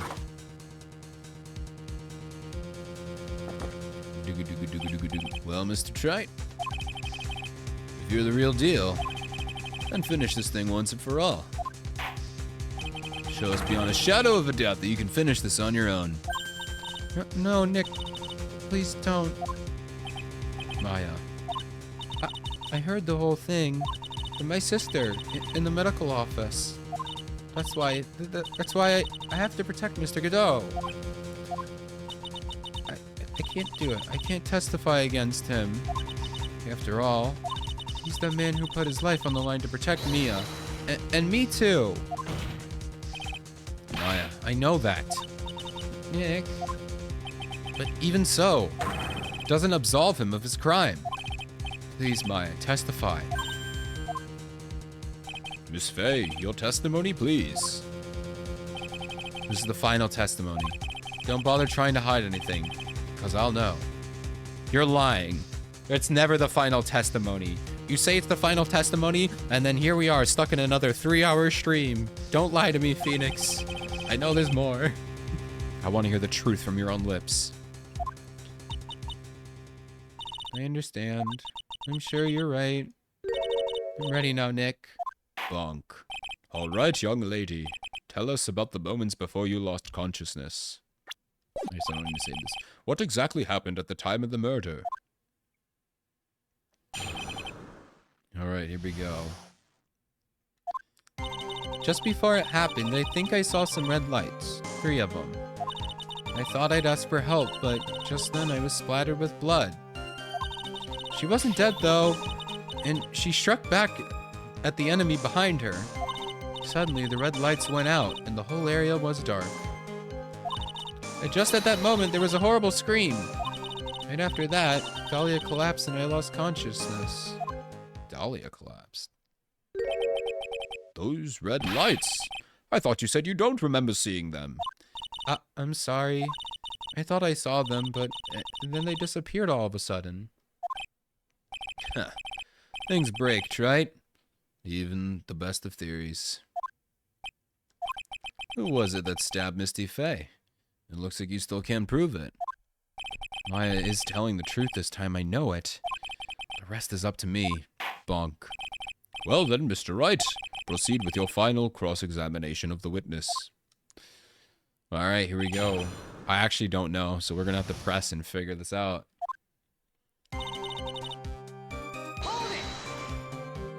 Lights shining in the dark? I don't think you can make a mistake about that. Yeah, you're right. I think I saw them, but I can't say for certain. I can't tell you for sure they were Mr. Godot's mask either. I don't get the feeling she's covering for him anymore, but yeah, we'll press a little harder. I don't think this is it, but just after that, you turned towards the lights and called for help. Isn't that because you thought the lights were coming from Mr. Godot's mask? Yeah, I guess so. Maybe that's what I was thinking at the time, but I can't remember, after all. There was a person I couldn't identify in front of me. Maya's life was in terrible danger at the time. There's no way she could remember the details of the scene so perfectly. Bonk. All right then, let's go on to the testimony. What did you do when you saw the red lights? That blood. Was it Dahlia Hawthorne's blood? I think so, probably. Just at the moment, I heard a soft scream that seemed to be close by. It was a woman's voice. So that was when the killer stabbed the victim from behind with the murder weapon. Is that right? Without a doubt, Maya was in the middle of a really dangerous situation. Anyway, the victim was stabbed by the murder weapon. What happened after that? She wasn't dead though, and she struck back at the enemy behind her. She struck back? How do you know that? Well, you're right. I didn't see it exactly, but I could tell by the sound of their breathing and the movement, and also the smell of blood. Does blood have a smell? I've never smelled blood. I guess it smells like iron. I know it tastes a bit like iron, depending on where you get it from, but like, I guess I've never seen enough blood to be able to smell it, so that's probably a good thing. You have witnessed more horror than any young lady should ever have to in one life. So then, what did you do at that point? I couldn't move. I could just barely make out the shadows moving in the dark, but I had no idea what to do. Did you still see the red lights you mentioned earlier? Yes. I think so, but... They went out? Yes, suddenly I couldn't see them at all. What could it mean? The red lights were coming from Godot's mask. They went out right in the middle of a fight? Maybe the mask was damaged? Or maybe it was knocked off. Or maybe the batteries ran out, right? No, I guess it would have to be battery powered. I was just thinking like double A's, you know? Like before he goes to bed, like a Wii remote, like the screen comes up and it's like, get it, and he has to like change the batteries, you know? That would be funny. You just gotta change the batteries like a Wii remote. Or maybe those little red pinhead looking lights just stopped working. What could have really happened to them?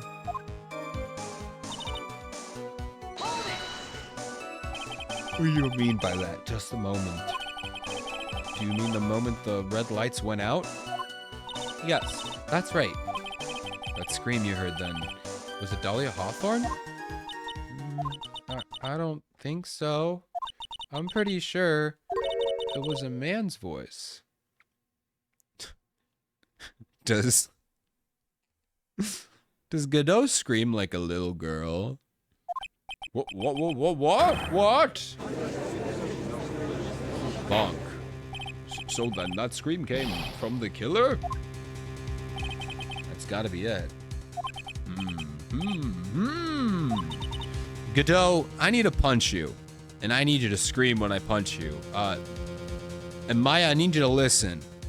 For science! Just decks him in the face. I think Dahlia Hawthorne must have taken the blade and attacked the killer with it. And the killer let out a scream of pain? Huh?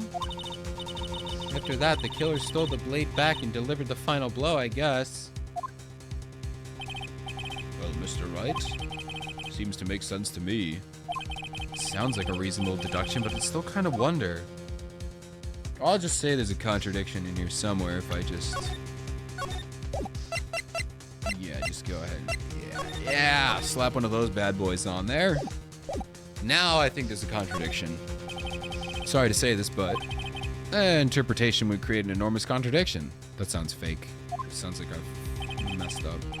That makes sense. After all, my deductions are mostly never correct. You know what? At least he's self-aware. At least he's self-aware. Remember the testimony she just gave before the killer let out a scream. Maya said that she had already had the victim's blood, splattered by the victim's blood. In other words, the blade in the staff had already been plunged into the victim. Is that right? She couldn't have struck back with the sword that was already stuck in her body. Let me just pull it out. It'll be fine. The weapon that caused the killer to let out a scream must have been something other than the staff. Like the blade we don't have identified blood for? If you're so sure about that, then don't keep us waiting any longer, Trey. There's only one thing that I can think of. Could have been used as the weapon here.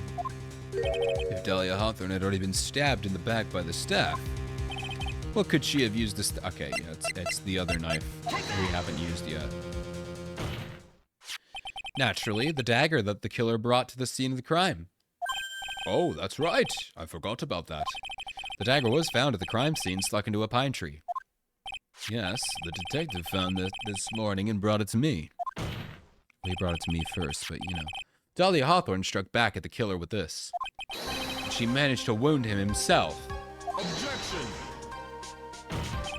Just because he let out a scream doesn't mean that he was wounded. For all we know, the blood of the dagger could have been from the victim. Have you forgotten that the blood has already been tested? Since we learned it was from the victim's blood, it must be the killer's blood. The killer must have had a wound somewhere on his body. Like in his eyes? Again? Bonk. So you're saying that the blood on this dagger belongs to the killer? Exactly. The DNA analysis of the blood would prove it beyond a shadow of a doubt. And yes, Mr. Godot, it would prove that it's your blood. Nice theory, Trite. Bonk, bonk, bonk. Are you denying it, though? Order in the court. Is this the end? Have I done it? No, not even close. We still have an hour of stream left. We can do this. We can finish this for sure, right? Yep, today's definitely the last day. Even he won't be able to change the results of a scientific test. Oh, but he can. You fool, I can change my DNA on will. Ha! Let me ask you something, Trite. Let's just say all this turned out that I was the killer. Do you really think I would be stupid enough to leave evidence like that? What? Just think for a second. This dagger was found in the morning and by a detective and brought to me. There was already blood on it, correct? But evidence, even so, I was the one who brought this dagger here to the courtroom. Yes, what does that prove?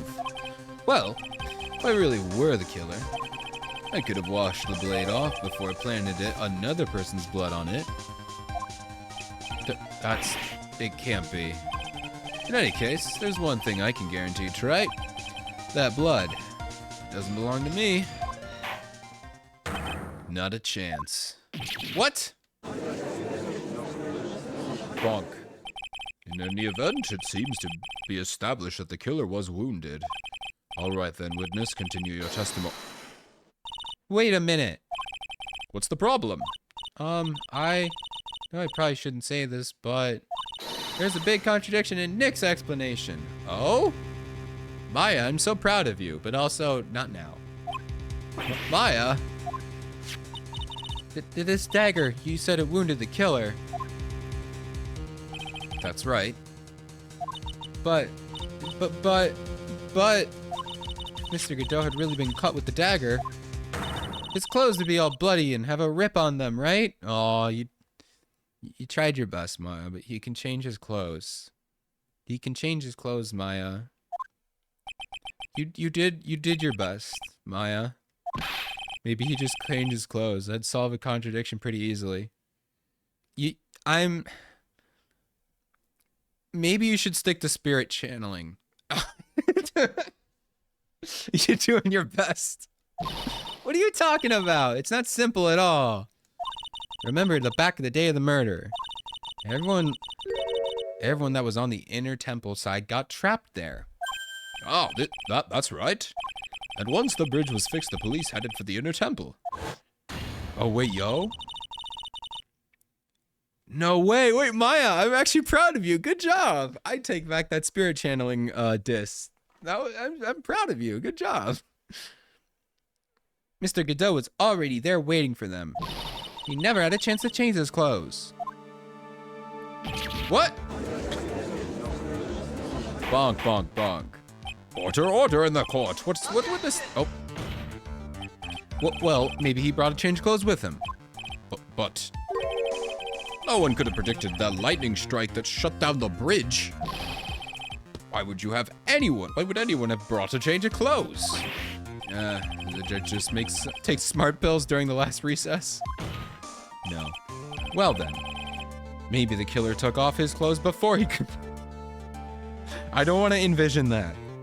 I mean, I do want to envision that, but I don't want to envision that, if you know what I mean. That way he wouldn't get any blood on them. Objection! That's impossible, Trite. You know how cold it gets up there late at night. Otherwise, I totally would have stripped down. It was just too cold, and that's the only reason. I see nothing wrong about getting completely nude at night. It was just too cold for me. After a few minutes with no clothes on, it'd be frozen solid. Well, that's the only contradiction I see there.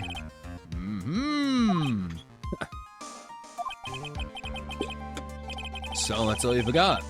I knew you weren't tough enough to finish this. Right now, if Mia Fey were here. Whoops. If Mia Fey were here? So come on, Trite. Can you do it or not? Bonk. How about it, Mr. Wright? You've accused Mr. Godot of being the killer, but you can't prove it. Have you got one piece of evidence? I don't know. The question isn't whether I can prove it or not. It's whether I can make enough saves to last me through this case. The fact is, I have to prove it. That's the only choice I have. I was taught that it's one of the rules of being a lawyer. No. I can prove it. I'm gonna bring your magnificent vengeance to fruition just as you want it. Ha! That's good. Fight it to the bitter end, right? Since there's just one piece of evidence that can prove your point, why don't we go for the unlimited oh no. Oh no. Guys, my health bar is scared. I'm scared, guys. I don't know if my saves are gonna stop me now. Oh no. Are you trying to pressure me, Mr. Godot? It's working. I am being pressured, Phoenix. Don't you dare lie. It doesn't matter to me. Got one piece of evidence I need. Give me a break. You got nothing, right? So what do I do at a time like this? I cry. It's simple. I gotta think outside the box. From a different angle. Bonk. Alright then. Let's see what you've got. There's only one thing that I've demonstrated in the previous cross-examination. The killer was wounded. That was proven by the blood on the dagger. But we decided it's impossible for him to have hidden such a wound. If he had been cut by a dagger, there should have been a bloodstain on his clothing. Behind his eyes. He was right when he said he knocked the mask off. There's one place the killer could have hidden his wound. What do you say? Hidden? This is it, my last stand. I need to think about a different angle. I don't need to think about why there are no bloodstains on his clothing. I need to show how he hid the wound. It's the end of the line, the final stop, right? Let's see what you've got. Where's this location that you say the killer hid his wound? I don't know how I prove it through this. It's gotta be behind his mask, right?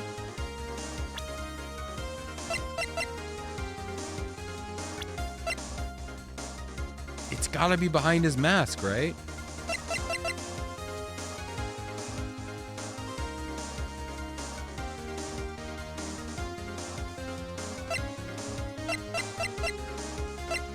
The location you say the killer hid his wound? We haven't used this yet, but I don't see anything else about trying a different angle.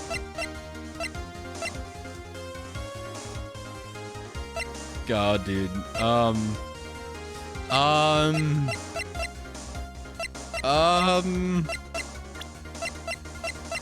It's gotta be behind his mask, right? That's why the lights went out. I'm just gonna try, dude. I'm gonna try. I'm gonna be bold. I'm gonna be bold. It's behind your mask. Oh, I don't know what you're talking about. Frankly, I don't need to know. What I do know is that you'll never be half the lawyer she was. Isn't that right? Oh, what was that just now? Oh, did I win? Did I win? Mia? I think I won! I did it! Yay! It can't be. You're living on through him? Even as we speak, you're still hiding the wound.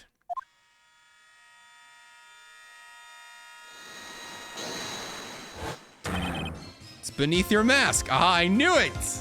I knew it! Okay, I mean, it was pretty obvious, but I was so skeptical. The stakes were so high, I didn't trust the very obvious answer. During the fight, the red lights given off by the killer suddenly disappeared.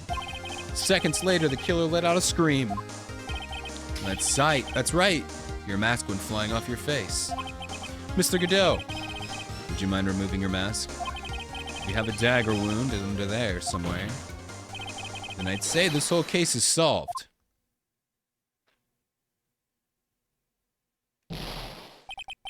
Ah! I don't want to scream right now. My voice hurts. I'm cruising through the end here. Godot? What? He has another mask under his mask. Are you kidding me? Just now, I saw her spirit in you. Hmm? I never liked you.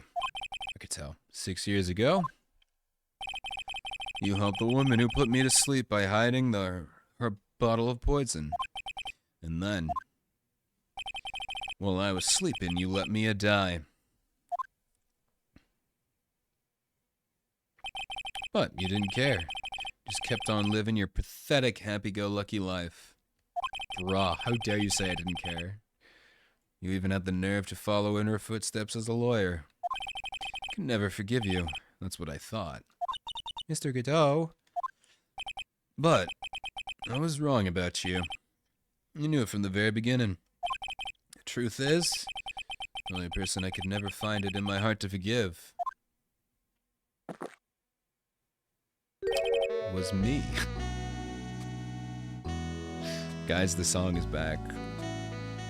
He's bringing back his good old sexy sax. You'll love to see it. Oh, whoa. You yourself? I was the one that failed to protect Mia.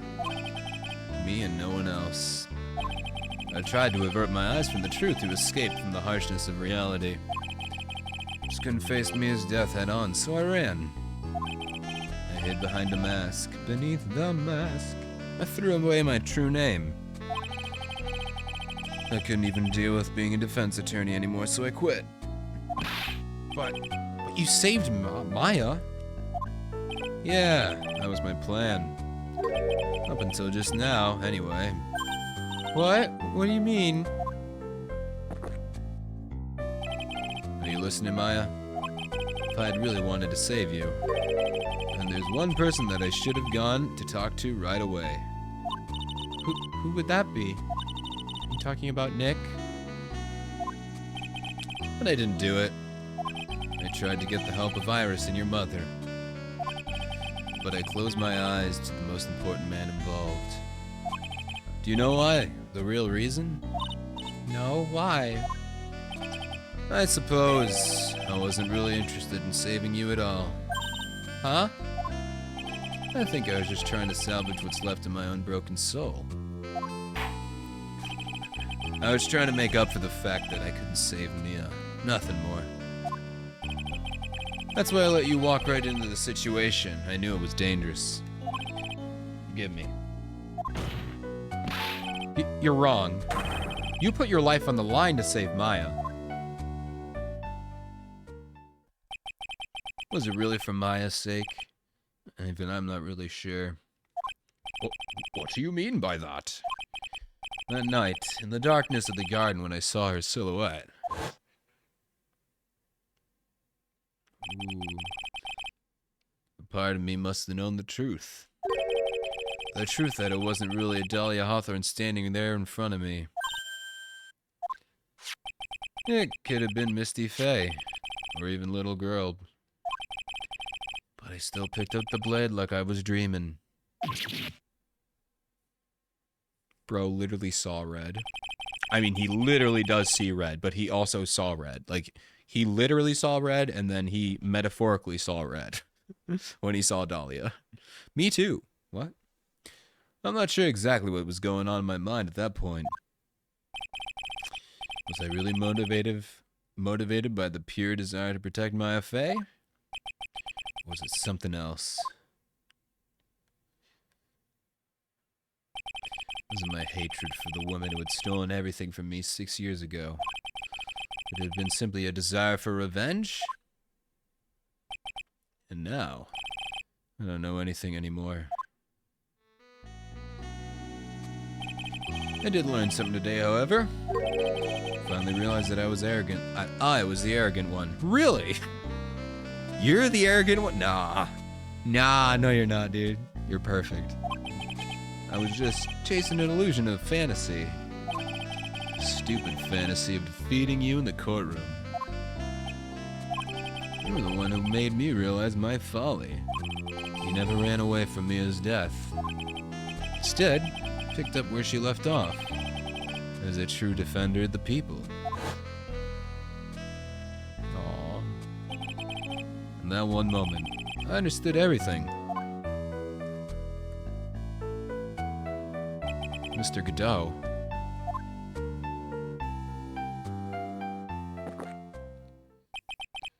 I think you already know this, but if you don't, my name is Diego Armando.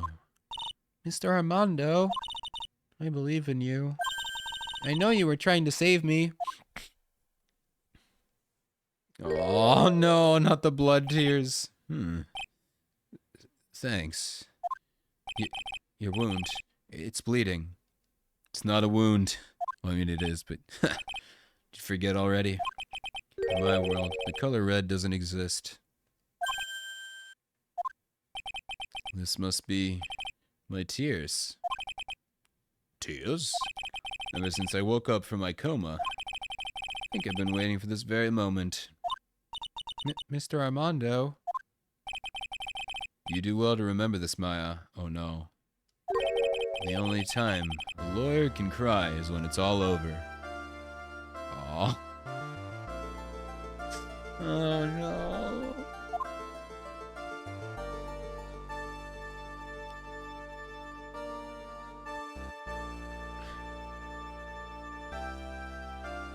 Well, this time, it really is all over, isn't it?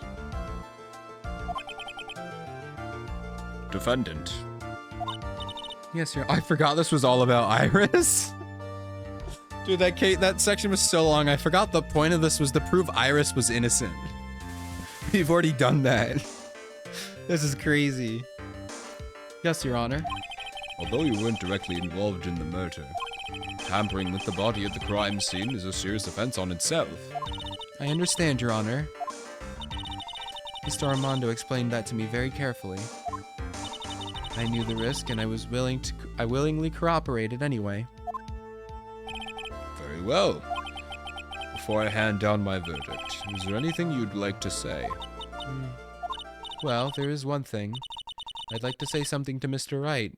Call me. No, that'd be a bad joke. But also, maybe?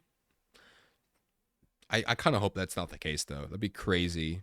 Dating the twin sister of the girl who, one, is your ex, and two, try to murder you on multiple occasions. I want to apologize to you. Apologize to me? For what? For the case 5 years ago. Of course. It was you! No.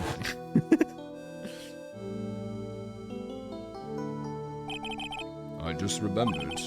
Weren't you poisoned by your own lover? Not exactly, but yeah, something like that. Even now, 5 years later, I can hardly believe it. She was gonna do it. She was planning to kill me. It's not all that surprising. The two of you hardly knew each other. Huh? What do you mean? You and my sister.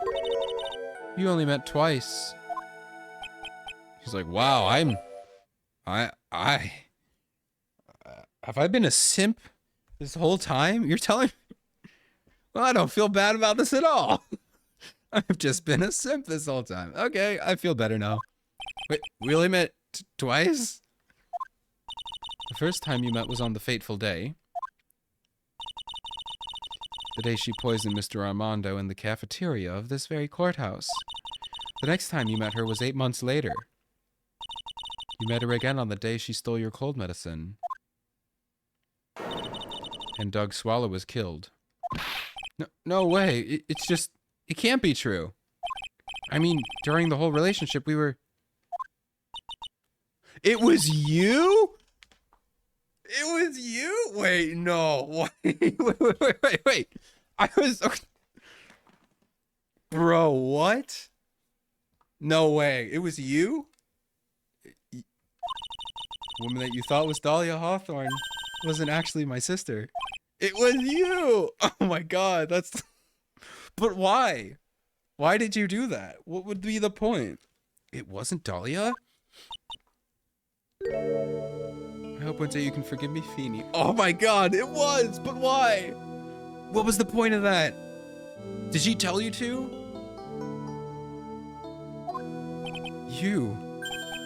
You mean... That's right. I lied to you. For 8 months. Bro. What bonk? But why? Why would you do such a thing? Ever since she gave you that bottle that day, my sister was trying to get it back as soon as she possibly could. Because of the police investigation and their surveillance, she couldn't move about freely. So that's why you... My sister, from the beginning she was prepared for the worst. Prepared for the worst? She thought that you might somehow discover the truth. That's why she always was ready to deal with you at a moment's notice. You mean she was ready to kill me, don't you? She already had so much to answer for, and I didn't want any more sins on her soul. I begged her not to do it, and she agreed to give me a chance. And that's why you came to me. You came to get the bottle. Okay, so she wasn't actually... Okay, that's a little... Honestly, that's a little worse. So both of you messed with him. You came to get the bottle pendant back from me in her place. But I couldn't get you to give it back. I failed at something even as simple as that. 8 months passed and I still couldn't get it back from you. Finally, my sister couldn't wait any longer. She just killed him. She didn't consult me about her plans for you that day. It was the first time that had happened. So you have met me before then. That's a bit strange, wasn't it? Up until that day, you two were partners in crime? And she would confer with you? I think she must have noticed. Noticed what? My feeling... Okay, so you... Okay. So you fell in love with me! Ah, yes. If I had found out she was planning to kill you, I would have done whatever was necessary to stop her. Given the fact that your sister is a psychopath, I like that you're willing to defend me, but I don't like the phrase, whatever was necessary. I feel like you should remove the term, whatever was necessary, from your vocabulary. For at least 3 generations. Then I will allow you to say it again. But until then, please don't say that. Because I feel like you're gonna kill me. You're gonna kill someone, okay? Even if it meant her life or mine. Iris, after spending those 8 months by your side, my feelings towards you, they changed. I have something to say to you too. I'm trying to think of a joke and I can't think of anything, so I'm just gonna say, I'm strangely turned on right now. Probably does good enough. Yes? You really are the person I always thought you were. Aw. Even after Dahlia Hawthorne was found guilty, I still believed in you. Aw, that's kind of sweet. 'Cause he really did. Even after Dahlia Hawthorne was found guilty, he was like, I believe in Dahlia. But he was believing in Iris the whole time. That's... Wow, dude. Wow. There's so much happening. My brain, my heart. How many cuts of darkness have I drank over the years? Even I don't know. I'll tell you though. Right now, this one here is the greatest cup I think I've ever had. Cheers to that. Don't you think so, Phoenix, right? Let's go. Yeah, I think you're right. Let's go. He drinks some coffee. The purpose of this trial was to rule on the murder of the victim Elise Stoneham. At some point, I expect you will be tried for your role as accomplice in this case. I understand, Your Honor. Bonk. Very well. On the charge of murder, I hereby find the defendant not guilty. Oh my god. Oh, it's over. Court is now adjourned. Guys, it's over. I can't believe it. It's done. We really did it. Today, it really all ends today. February 10th, 4:51 p.m. District Court, Defendant Lobby Number 1. So I guess it's all over. The way everything ended. Was justice really served? The man who risked his life to save Maya is being sent to prison by my own hand? Of course, justice was served. Mia. You said you couldn't come back. Also, where was Pearl this whole time? Mia. I'm proud of you, Phoenix. The defense was truly brilliant. But I couldn't save Mr. Armando. The man who cared so deeply for you. You're wrong, Phoenix. You did save Diego. You saved him in the only way possible. You mean, with that verdict? I think that one day you'll understand too. Phoenix, I want you to remember one thing. You were as good out there today as any defense attorney could ever hope to be. There's nothing more you can learn from me. Mia, you've accomplished something that I wasn't able to. I owe you a great deal. Thank you. Mia, I'm sure we'll meet again someday, Phoenix. Goodbye. Handled lots of cases and seen a lot of things. Along this journey, I found myself asking just one question. What does it really mean to defend someone? Suppose today's case produced one possible answer. Hello, Maya. Nick! Maya! I guess it's just like my sis said. Mia? What did she say? That night, when I channeled Mia to get her advice on what to do, this is what she wrote back in my notebook. Don't worry. Phoenix will save everyone in the end. Aww. But, come on, cut it out with that gloomy face. Can't you see me, sis? And I'm sure Iris too. We owe you everything you have done for us, Nick. Maya, how could you be so bright and chipper after all this happened? You were brutally attacked. You even saw your mother murdered. Youch! You're back! Where were you? I would have loved to see you in there. Franziska? Still as soft as always, Phoenix, right? Oh, they're all here. Excellent work, right? Oh, everyone's here. Huh? Mr. Edgeworth? When did you get back? Oh, that's right. I guess no one filled her in on that. Edgeworth and Franziska have actually been helping me. Helping you? I don't know about Franziska helping me. If these two hadn't been there on the first day of the trial.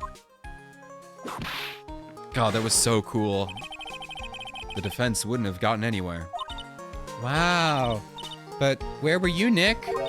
I heard he fell into a river and caught a nasty cold, which forced him to sleep all day. Yes, he laid in bed shivering from his fever with Iris's hood pulled over his head. Oh, ouch. Talk about embarrassing, Nick. You definitely need more training. Bruh. Maya, I'll put you back in there. I'll get you sentenced guilty. I'll put you right back in there.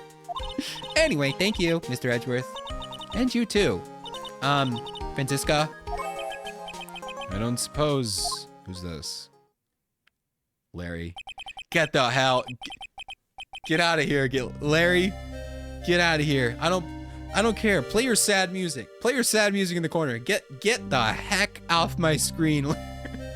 There's room for this group hug in there. Oh, Larry. What's with the longer than usual face? I realized something when I was reborn. I realized that Larry was never of any use to anyone, not even once. That's not true, right, Nick? What? You're asking me? Well, Nick, is it true? I've got a place in this world, right? Huh? Oh, yeah, of course. I knew it. Everyone would be better off if I were gone for good. No. Oh yeah. Those portraits you painted, they were really good. Isn't that right, Edgeworth? What? Me? What are you making that face for, huh, Edgy? Oh, well, yes, indeed. I certainly can say that they lack resemblance.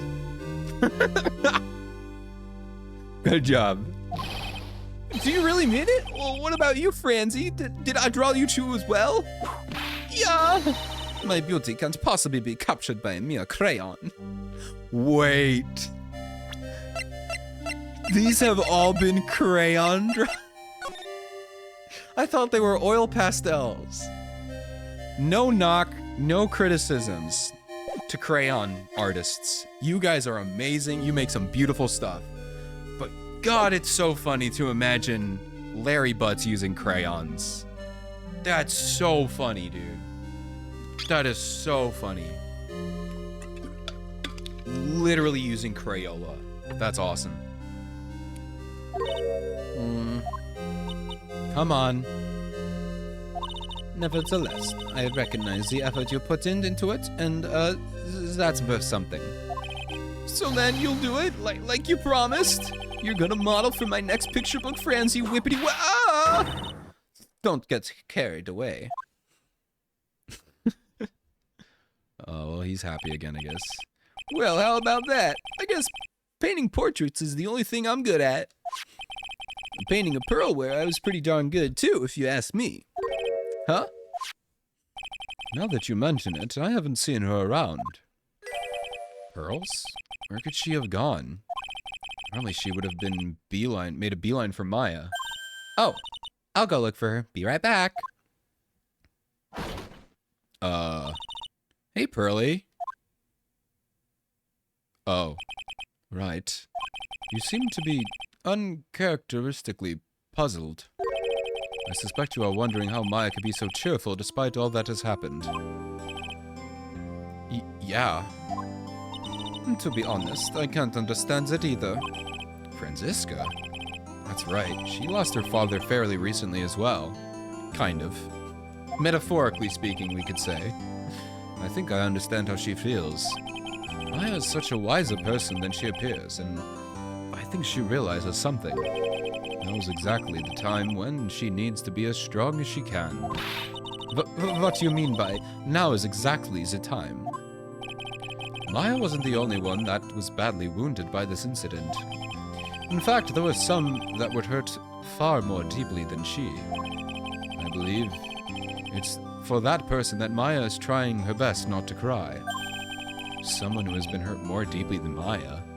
I don't have feelings. I don't get hurt. I'm kidding. Edgeworth. I think I'm starting to understand too. Ow! Then tell me, Phoenix Wright. Who is Maya Fey being so strong for?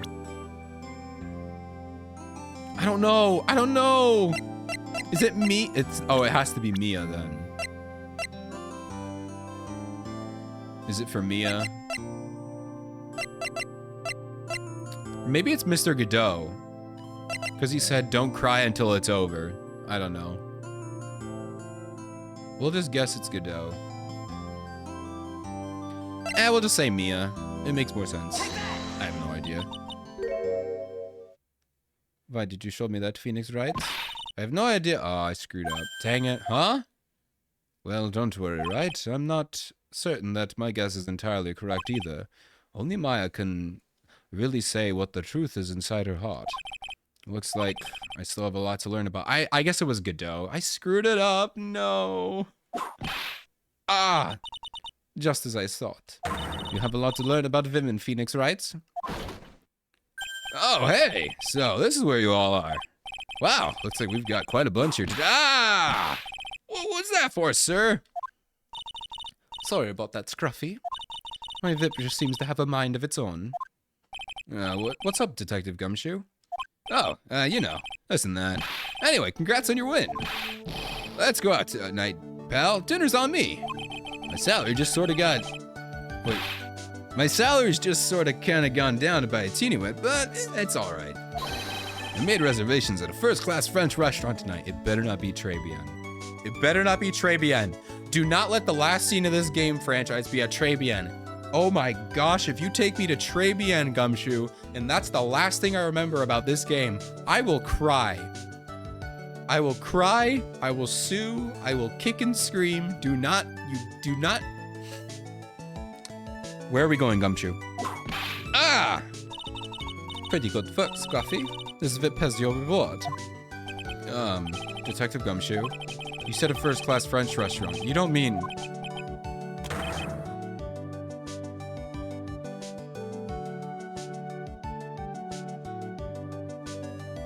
I'm going home. I quit. I quit. It's over. Goodbye. I don't want to go back. I don't want to play this anymore. Why are you taking me to Trebian? I don't want to go. Don't make me go.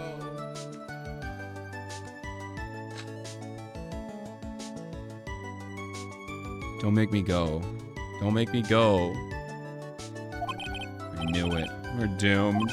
Come on, let's go, everyone. Can't wait. Oh, can't keep Maggie waiting, pal. That's not bad. As long as you're there to see your girlfriend, that's okay. Hey, you. Hey, you, crybaby. You're invited too. Oh, forget about me. Pearl and I will be at the loser shack eating potatoes.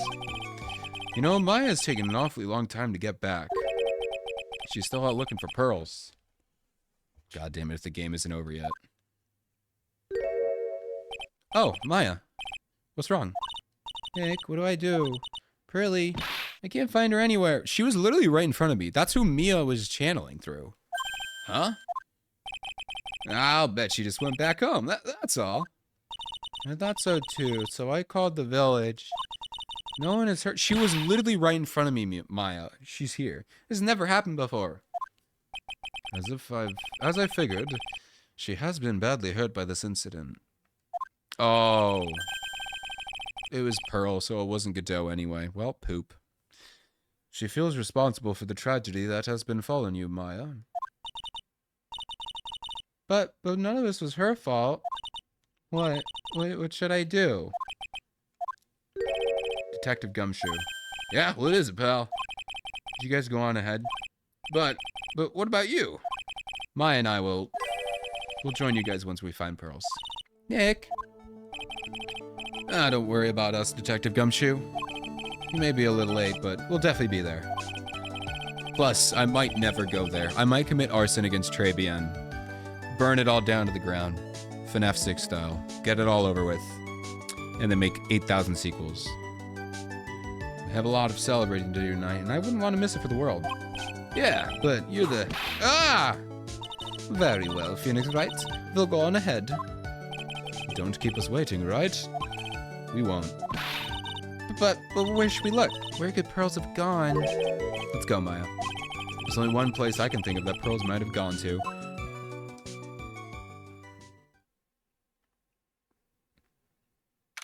February 10th. Hazakura Temple, main gate. Hazakura Temple? For pearls, I bet this is a very important place. After all, it's where this whole incident started. What's this? You're back again so soon.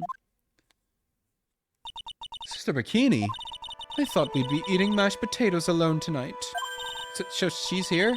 Pearly is here? She's in the training hall. Why don't you hurry along and go see her? Okay. Off we go. Pearly's not here. Ah, Maya, the hanging scroll. Oh, she came back to clean it off. Aw, Pearl. Ah. Someone's cleaned it off. It's gotta be Pearls. Mystic Maya. Pearly? Why did you just leave like that? Mystic Maya. I'm sorry, they have the same voice. I can't do that many children's voices. Who knew? Mystic Maya.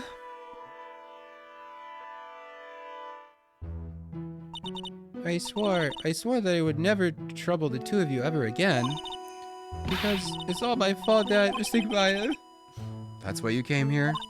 It's the least I could do, to pray for your happiness. Yeah, you don't have to do that, Pearly. It wasn't your fault. You didn't do anything wrong. Of course I'm sad that my mother is gone.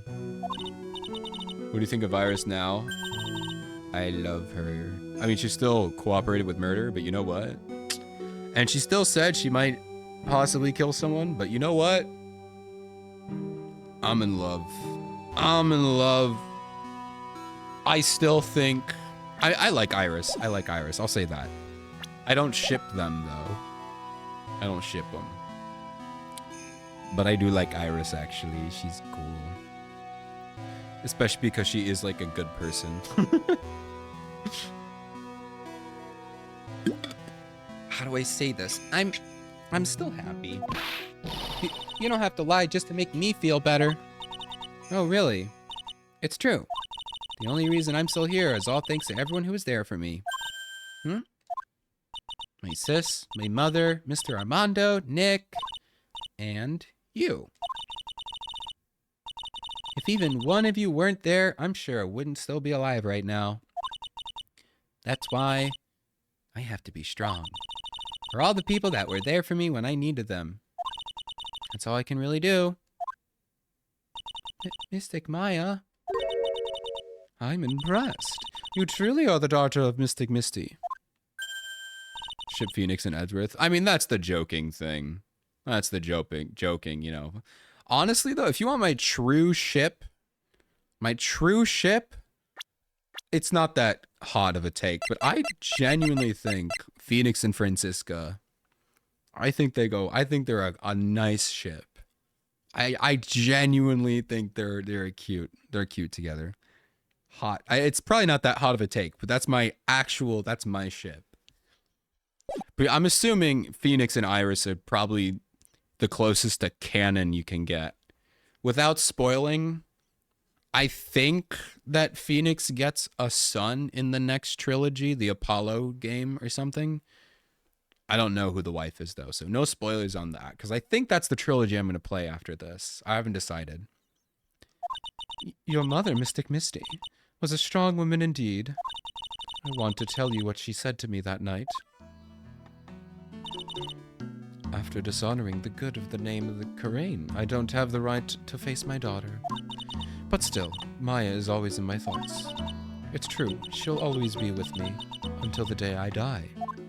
Yikes. Your spirit was with her. That's why your mother was so strong. Even at the end, I'm sure she had no regrets. She'll always be with me until the day I die, huh? Well, there's a rule or something that all masters are to follow, isn't there? To never take the charm off until the day you die. That's the master's talisman. The thing that Misty kept by her heart and would never take off. It wasn't the container that was important. Rather, it was the contents. We finally get to know. I've been trying to use this thing as evidence the whole case. And you're telling me there was just a plot device? Bruh. This thing made me fail so many cases, or so many cross-examinations. It was like, it's gotta be this, because we haven't used it yet. God damn it. That's... a photo? Ah! Mother.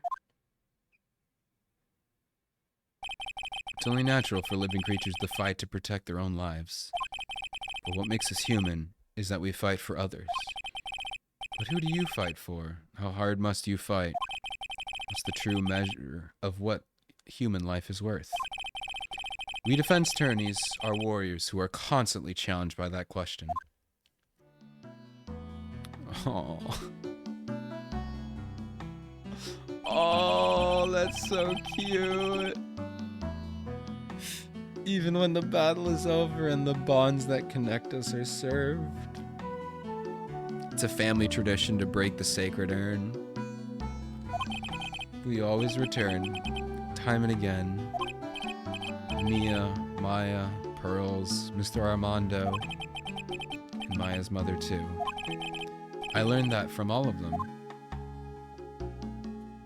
Oh, it's so cute, dude. Well, shall we get going? Everyone's waiting. Ah! This is a day to remember. A lot of things, or a day when a lot of things were finally put to rest. I think we should celebrate what we've overcome today. But I still can't. Oh, go on, sweetie. You can come back for training anytime. Okay. Alright, I'm gonna go make a brand new start too. Sister Bikini, I'll be back for more training. I promise. I know, and I won't go easy on you just because you're the future master. I'll make sure to prepare reservations for the 3 of you when you come back. Alright. We're going to have to get a great feast today, Pearly. You know why? Because training is a battle of endurance. Okay, Miss Maya. I'll eat lots and lots of food tonight. Well, don't. Gluttony.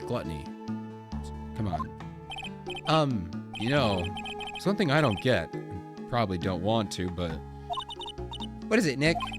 Reservations for training is fine and all. Why for 3?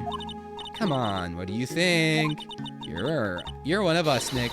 Next time, you can train right alongside us. Huh? I'll be waiting for you. Sister Bikini will take special care of you. Huh? It'll be great, Nick. We're gonna do the special course naturally. That's a great idea. After all, Mr. Nick, you'd do anything for Mystic Maya, wouldn't you? Even walk on hot coals, right? Maya, I'm sending you back to prison. Your Honor, you've made a mistake. Maya is guilty. I want to go home. We have a nice big meal before we come next time, right, Nick? You know, I was wondering if I could say one more thing. Sure, of course you can. Oh, I'd love this part. I can't wait to hear it. I'm getting goosebumps too. Yeah, you know what I'm gonna say. Well then, here goes nothing.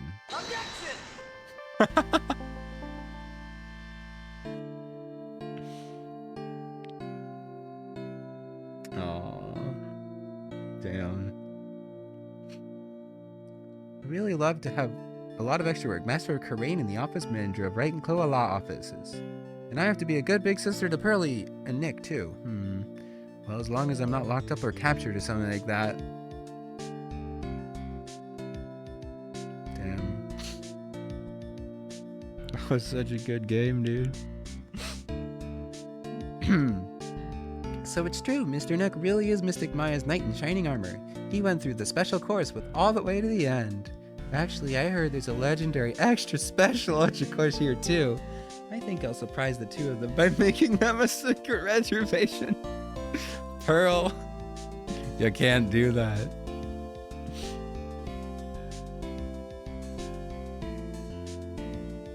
There he is. Now you bought me a brand new coat, a peasant pal. I feel 10 years younger. I'll never take it off. Aw. Yes, but somehow you just don't need to bring shame. I guess a dirty, shabby old overcoat is just more like detective-like, sir. Don't worry about it. In the name of love, a man will soil himself silly. Gross, but also I love you too. I'm glad that they're doing something. They're doing something. Oh my gosh, Adrian! Mr. Wright, I'm once again in your debt. Thanks to you, the Treasures of the Crane exhibit was a great success. I even got to see Miss Von Karma, who I hadn't seen for almost a year. She taught me how to use a whip, and I must show you what I've learned.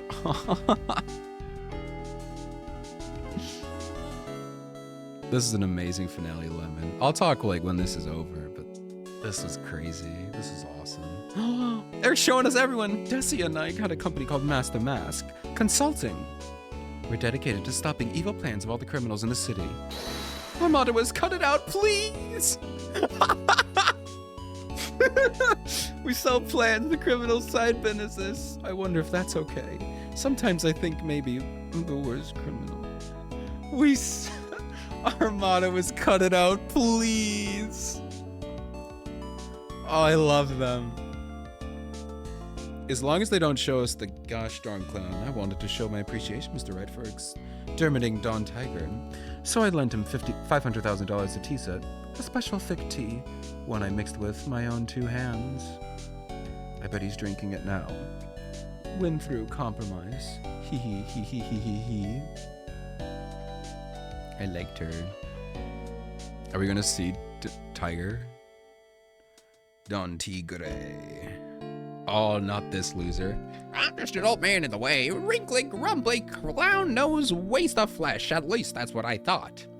But my grandkids had a birthday party for me the other day. Talk about embarrassing 69-year-old. I cried like a baby with a dirty There was a lot wrong with that sentence. Hello, Ronan. We just finished the game. As usual, we have an abundance of work to do. We've hired a new programmer to replace Glenn Elk, who I do hope everyone will get along. His name is Adamada? As soon as I heard his name, I knew our brain circuits were aligned perfectly. That's funny. Yeah, it was amazing, Ronan. Like this was phenomenal. Now we're here again. My, more reporters. Since the murder, we've made so much money, I hardly know what to do. I think the magazines like us, because I provide such a nice visual, especially in spring. I can hardly wait for Iris to come back. Look at that jiggly face. I'm gonna miss her.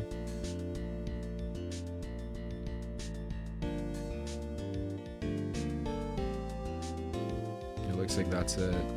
Wow. Oh, hi Iris. You've turned into such a respectable man, Feeny. It was so sweet of you and everyone else to come visit me here the other day. Of course I was happy that you constantly had your eyes on me, but I felt kind of bad when the little one slapped you so hard you got a nosebleed. So Pearl doesn't want us to be with, That's funny. Oh, here we got the voice actors. Ben Graham Judd. Adamada. Every single person who works names is the reverse. Yeah, the palindrome, that's what they're called. Palindromes. Here we go, all the VAs. I wonder if these are the same ones from the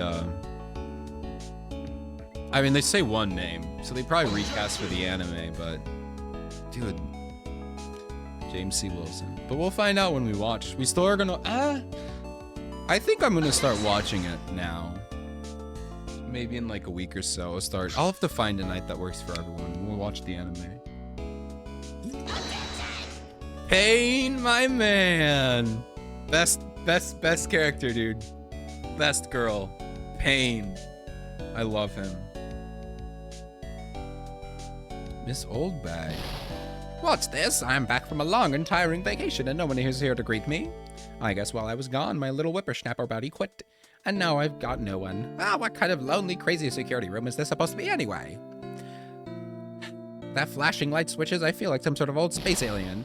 And now what am I going to do with all these macadamia nuts I brought? Okay. I'll just let her. I can't decide these something as painful as fragile heart. Oh, well. He's talking about... Can you stop, ma'am? Different voice to the name. Okay, yeah. I mean, that's fair. They literally hired 5 voice actors to read 5 words. So, I finally found out something I love to do. Franzie's whippity whip trip is gonna turn out the art world on its head. Should have realized it sooner. Self-centered, lazy, antisocial. I'm an artist, a really good portrait artist. I'm not a loser after all. I'm proud of you, Butts, but also stop. Oh. Damn. Oh, look at that portrait. Oh, look, he's actually good. Oh, he's gonna. Oh no, you can't. Oh, you can't do that. You can't do that, Larry.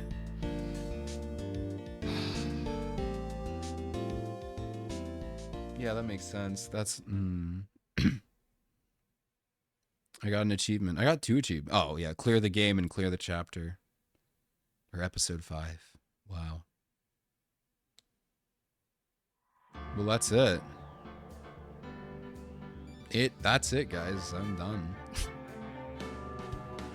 Well, wow.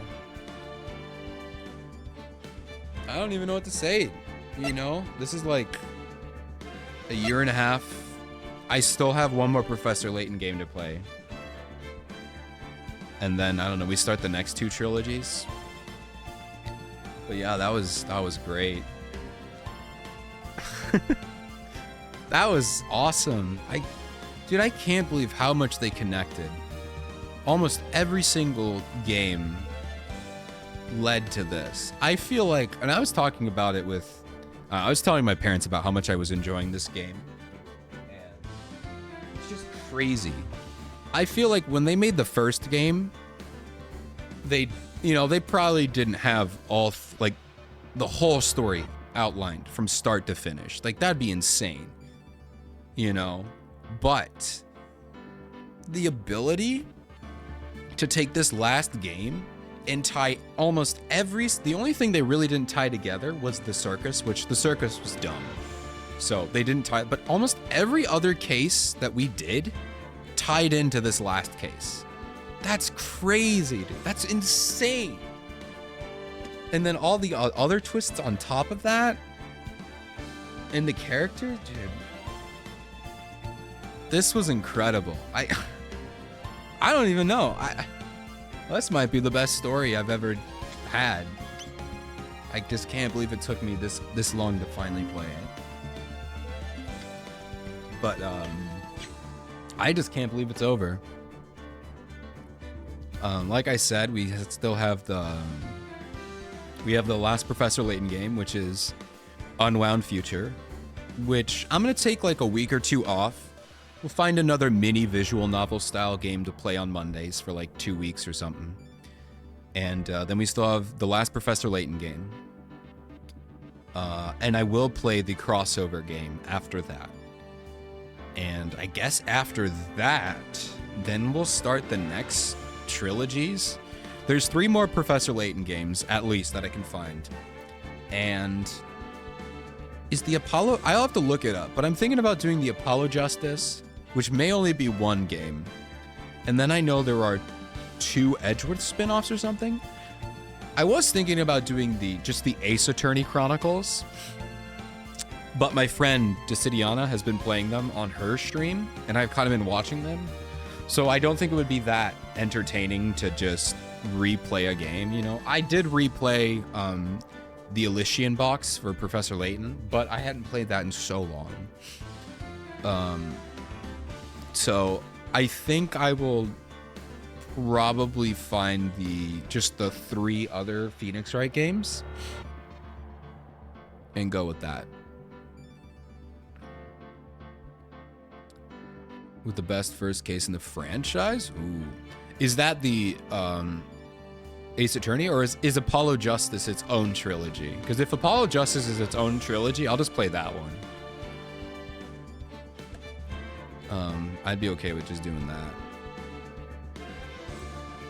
But I'll have to think about that. We still have 1 more to do. I don't know when, but it's pretty soon, because the anime is this trilogy series. So I want to watch the anime in Discord. So if you'd like, you can join the Discord. We're going to be starting my first ever anime night soon. So hop on in. I'll make like a poll or something and we'll talk like, hey, when do we want to do this or whatever. The other 2 have Phoenix and Apollo. Oh, okay. I'll have to check them out. But yeah, we'll figure out what we're going to do from there. But it'll be fun. I just can't believe it's over, you know? I always hate when a story ends. I love it. There are certain stories when I'm like, I like it when it ends. And this one I do too. But I'm just sad, you know? I mean, granted, it's because I've been playing this game series over the course of a year and a half, you know? I've been playing these once a week, almost every week. I took a couple weeks off, you know, interspersed. So I didn't spam through these games. You know, I really had the time to like, and I do that, especially with these Phoenix Wright games and the Professor Layton games. I like, you know, I don't finish them in one sitting. So I literally get to think about it all week. It dwells over in the back of I'm not constantly thinking about it, but it just, you know, it sits with you and you got to think about it all week. And the writing was just, wow, dude. Yeah, it was a great game. This is definitely one of the best stories. I don't know. I feel weird calling. I mean, it's kind of a game. It's really a visual novel. So I feel comfortable saying this is probably one of the best stories I've ever, you know, ever had overall. Except for the circus. The circus was dumb. I hated everything about the circus. But yeah, this was flawless from start to finish. It's kind of like one of those games where like it starts out silly and I don't want to say silly, but it starts out like fun and episodic where each case is just like, it's random, but it's not building up anywhere. And then suddenly you're like, oh crap, this is all going somewhere. It's not just fun, entertaining cases. They all are part of each other. I was like, and once you start to see that, you're like, oh, it's getting real. And yeah, they nailed it. They nailed it. This was phenomenal. But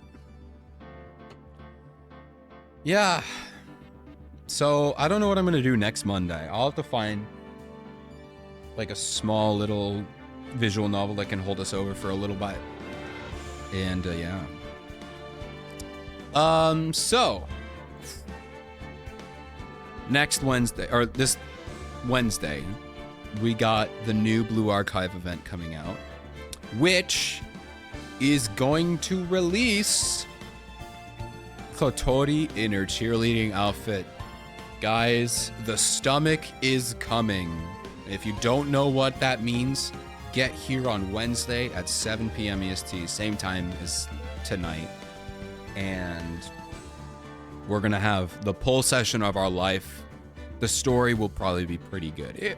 I don't think it's a rerun. It might be a rerun story, but regardless, it's gonna be an awesome night. We're gonna pull for the best character with the best stomach, and you'll have to tune in again. If you wanna stay updated with what I'm doing, we got a Twitter. I already put my Discord in, but I also have a YouTube. I'm also taking part in Singing March, which I know some of you guys probably know because Sigiki is also part of Singing March. So I'm doing that too if you want to listen to some of my weird songs, and I'm posting some random musical educational videos, so you may want to check some of that out too. But yeah, that's really all I got for tonight. It's been fun. We got one more game. We got the crossover, and then phase 1 of the Phoenix Wright Professor Layton thing. I never came up with a name with it because I never expected to get this far. We'll be done. I'm just blown away at how much I've been able to. I did not think I would get this. I thought I would give up, switch out to a different game, but no. For the past year and a half, Monday night has been Professor Layton Phoenix Wright night, and I've managed to do it. We still got one more game left. It'd be dumb to finish it now, or dumb to quit now. And then one more. And then who knows? We got at least 6 more after this phase, so maybe there's enough. Because by the time, probably before the time that I finish the Phoenix Wright game and this second batch of trilogies, there's a new Professor Layton game, The World of Steam, that's coming out. And probably by that time there'll be a new, I'm assuming Phoenix Wright is not done making games, you know. Maybe the Phoenix Wright series is done, but they got to be making more stuff, so maybe this will just be permanent for the rest of my life. I don't know. We'll find out. But anyway, thank you all so much for coming. I hope you guys all enjoyed. I'm going to go to bed.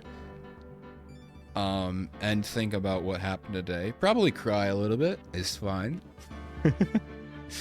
But yeah, this is a fun experience. I hope you guys all enjoyed this too. talk of Athena Cakes trilogy that may happen. Ooh, that sounds like fun. But yeah, thank you all so much for coming. I love every single one of you guys. And yeah, I'll see you guys on Wednesday. Goodbye, everyone.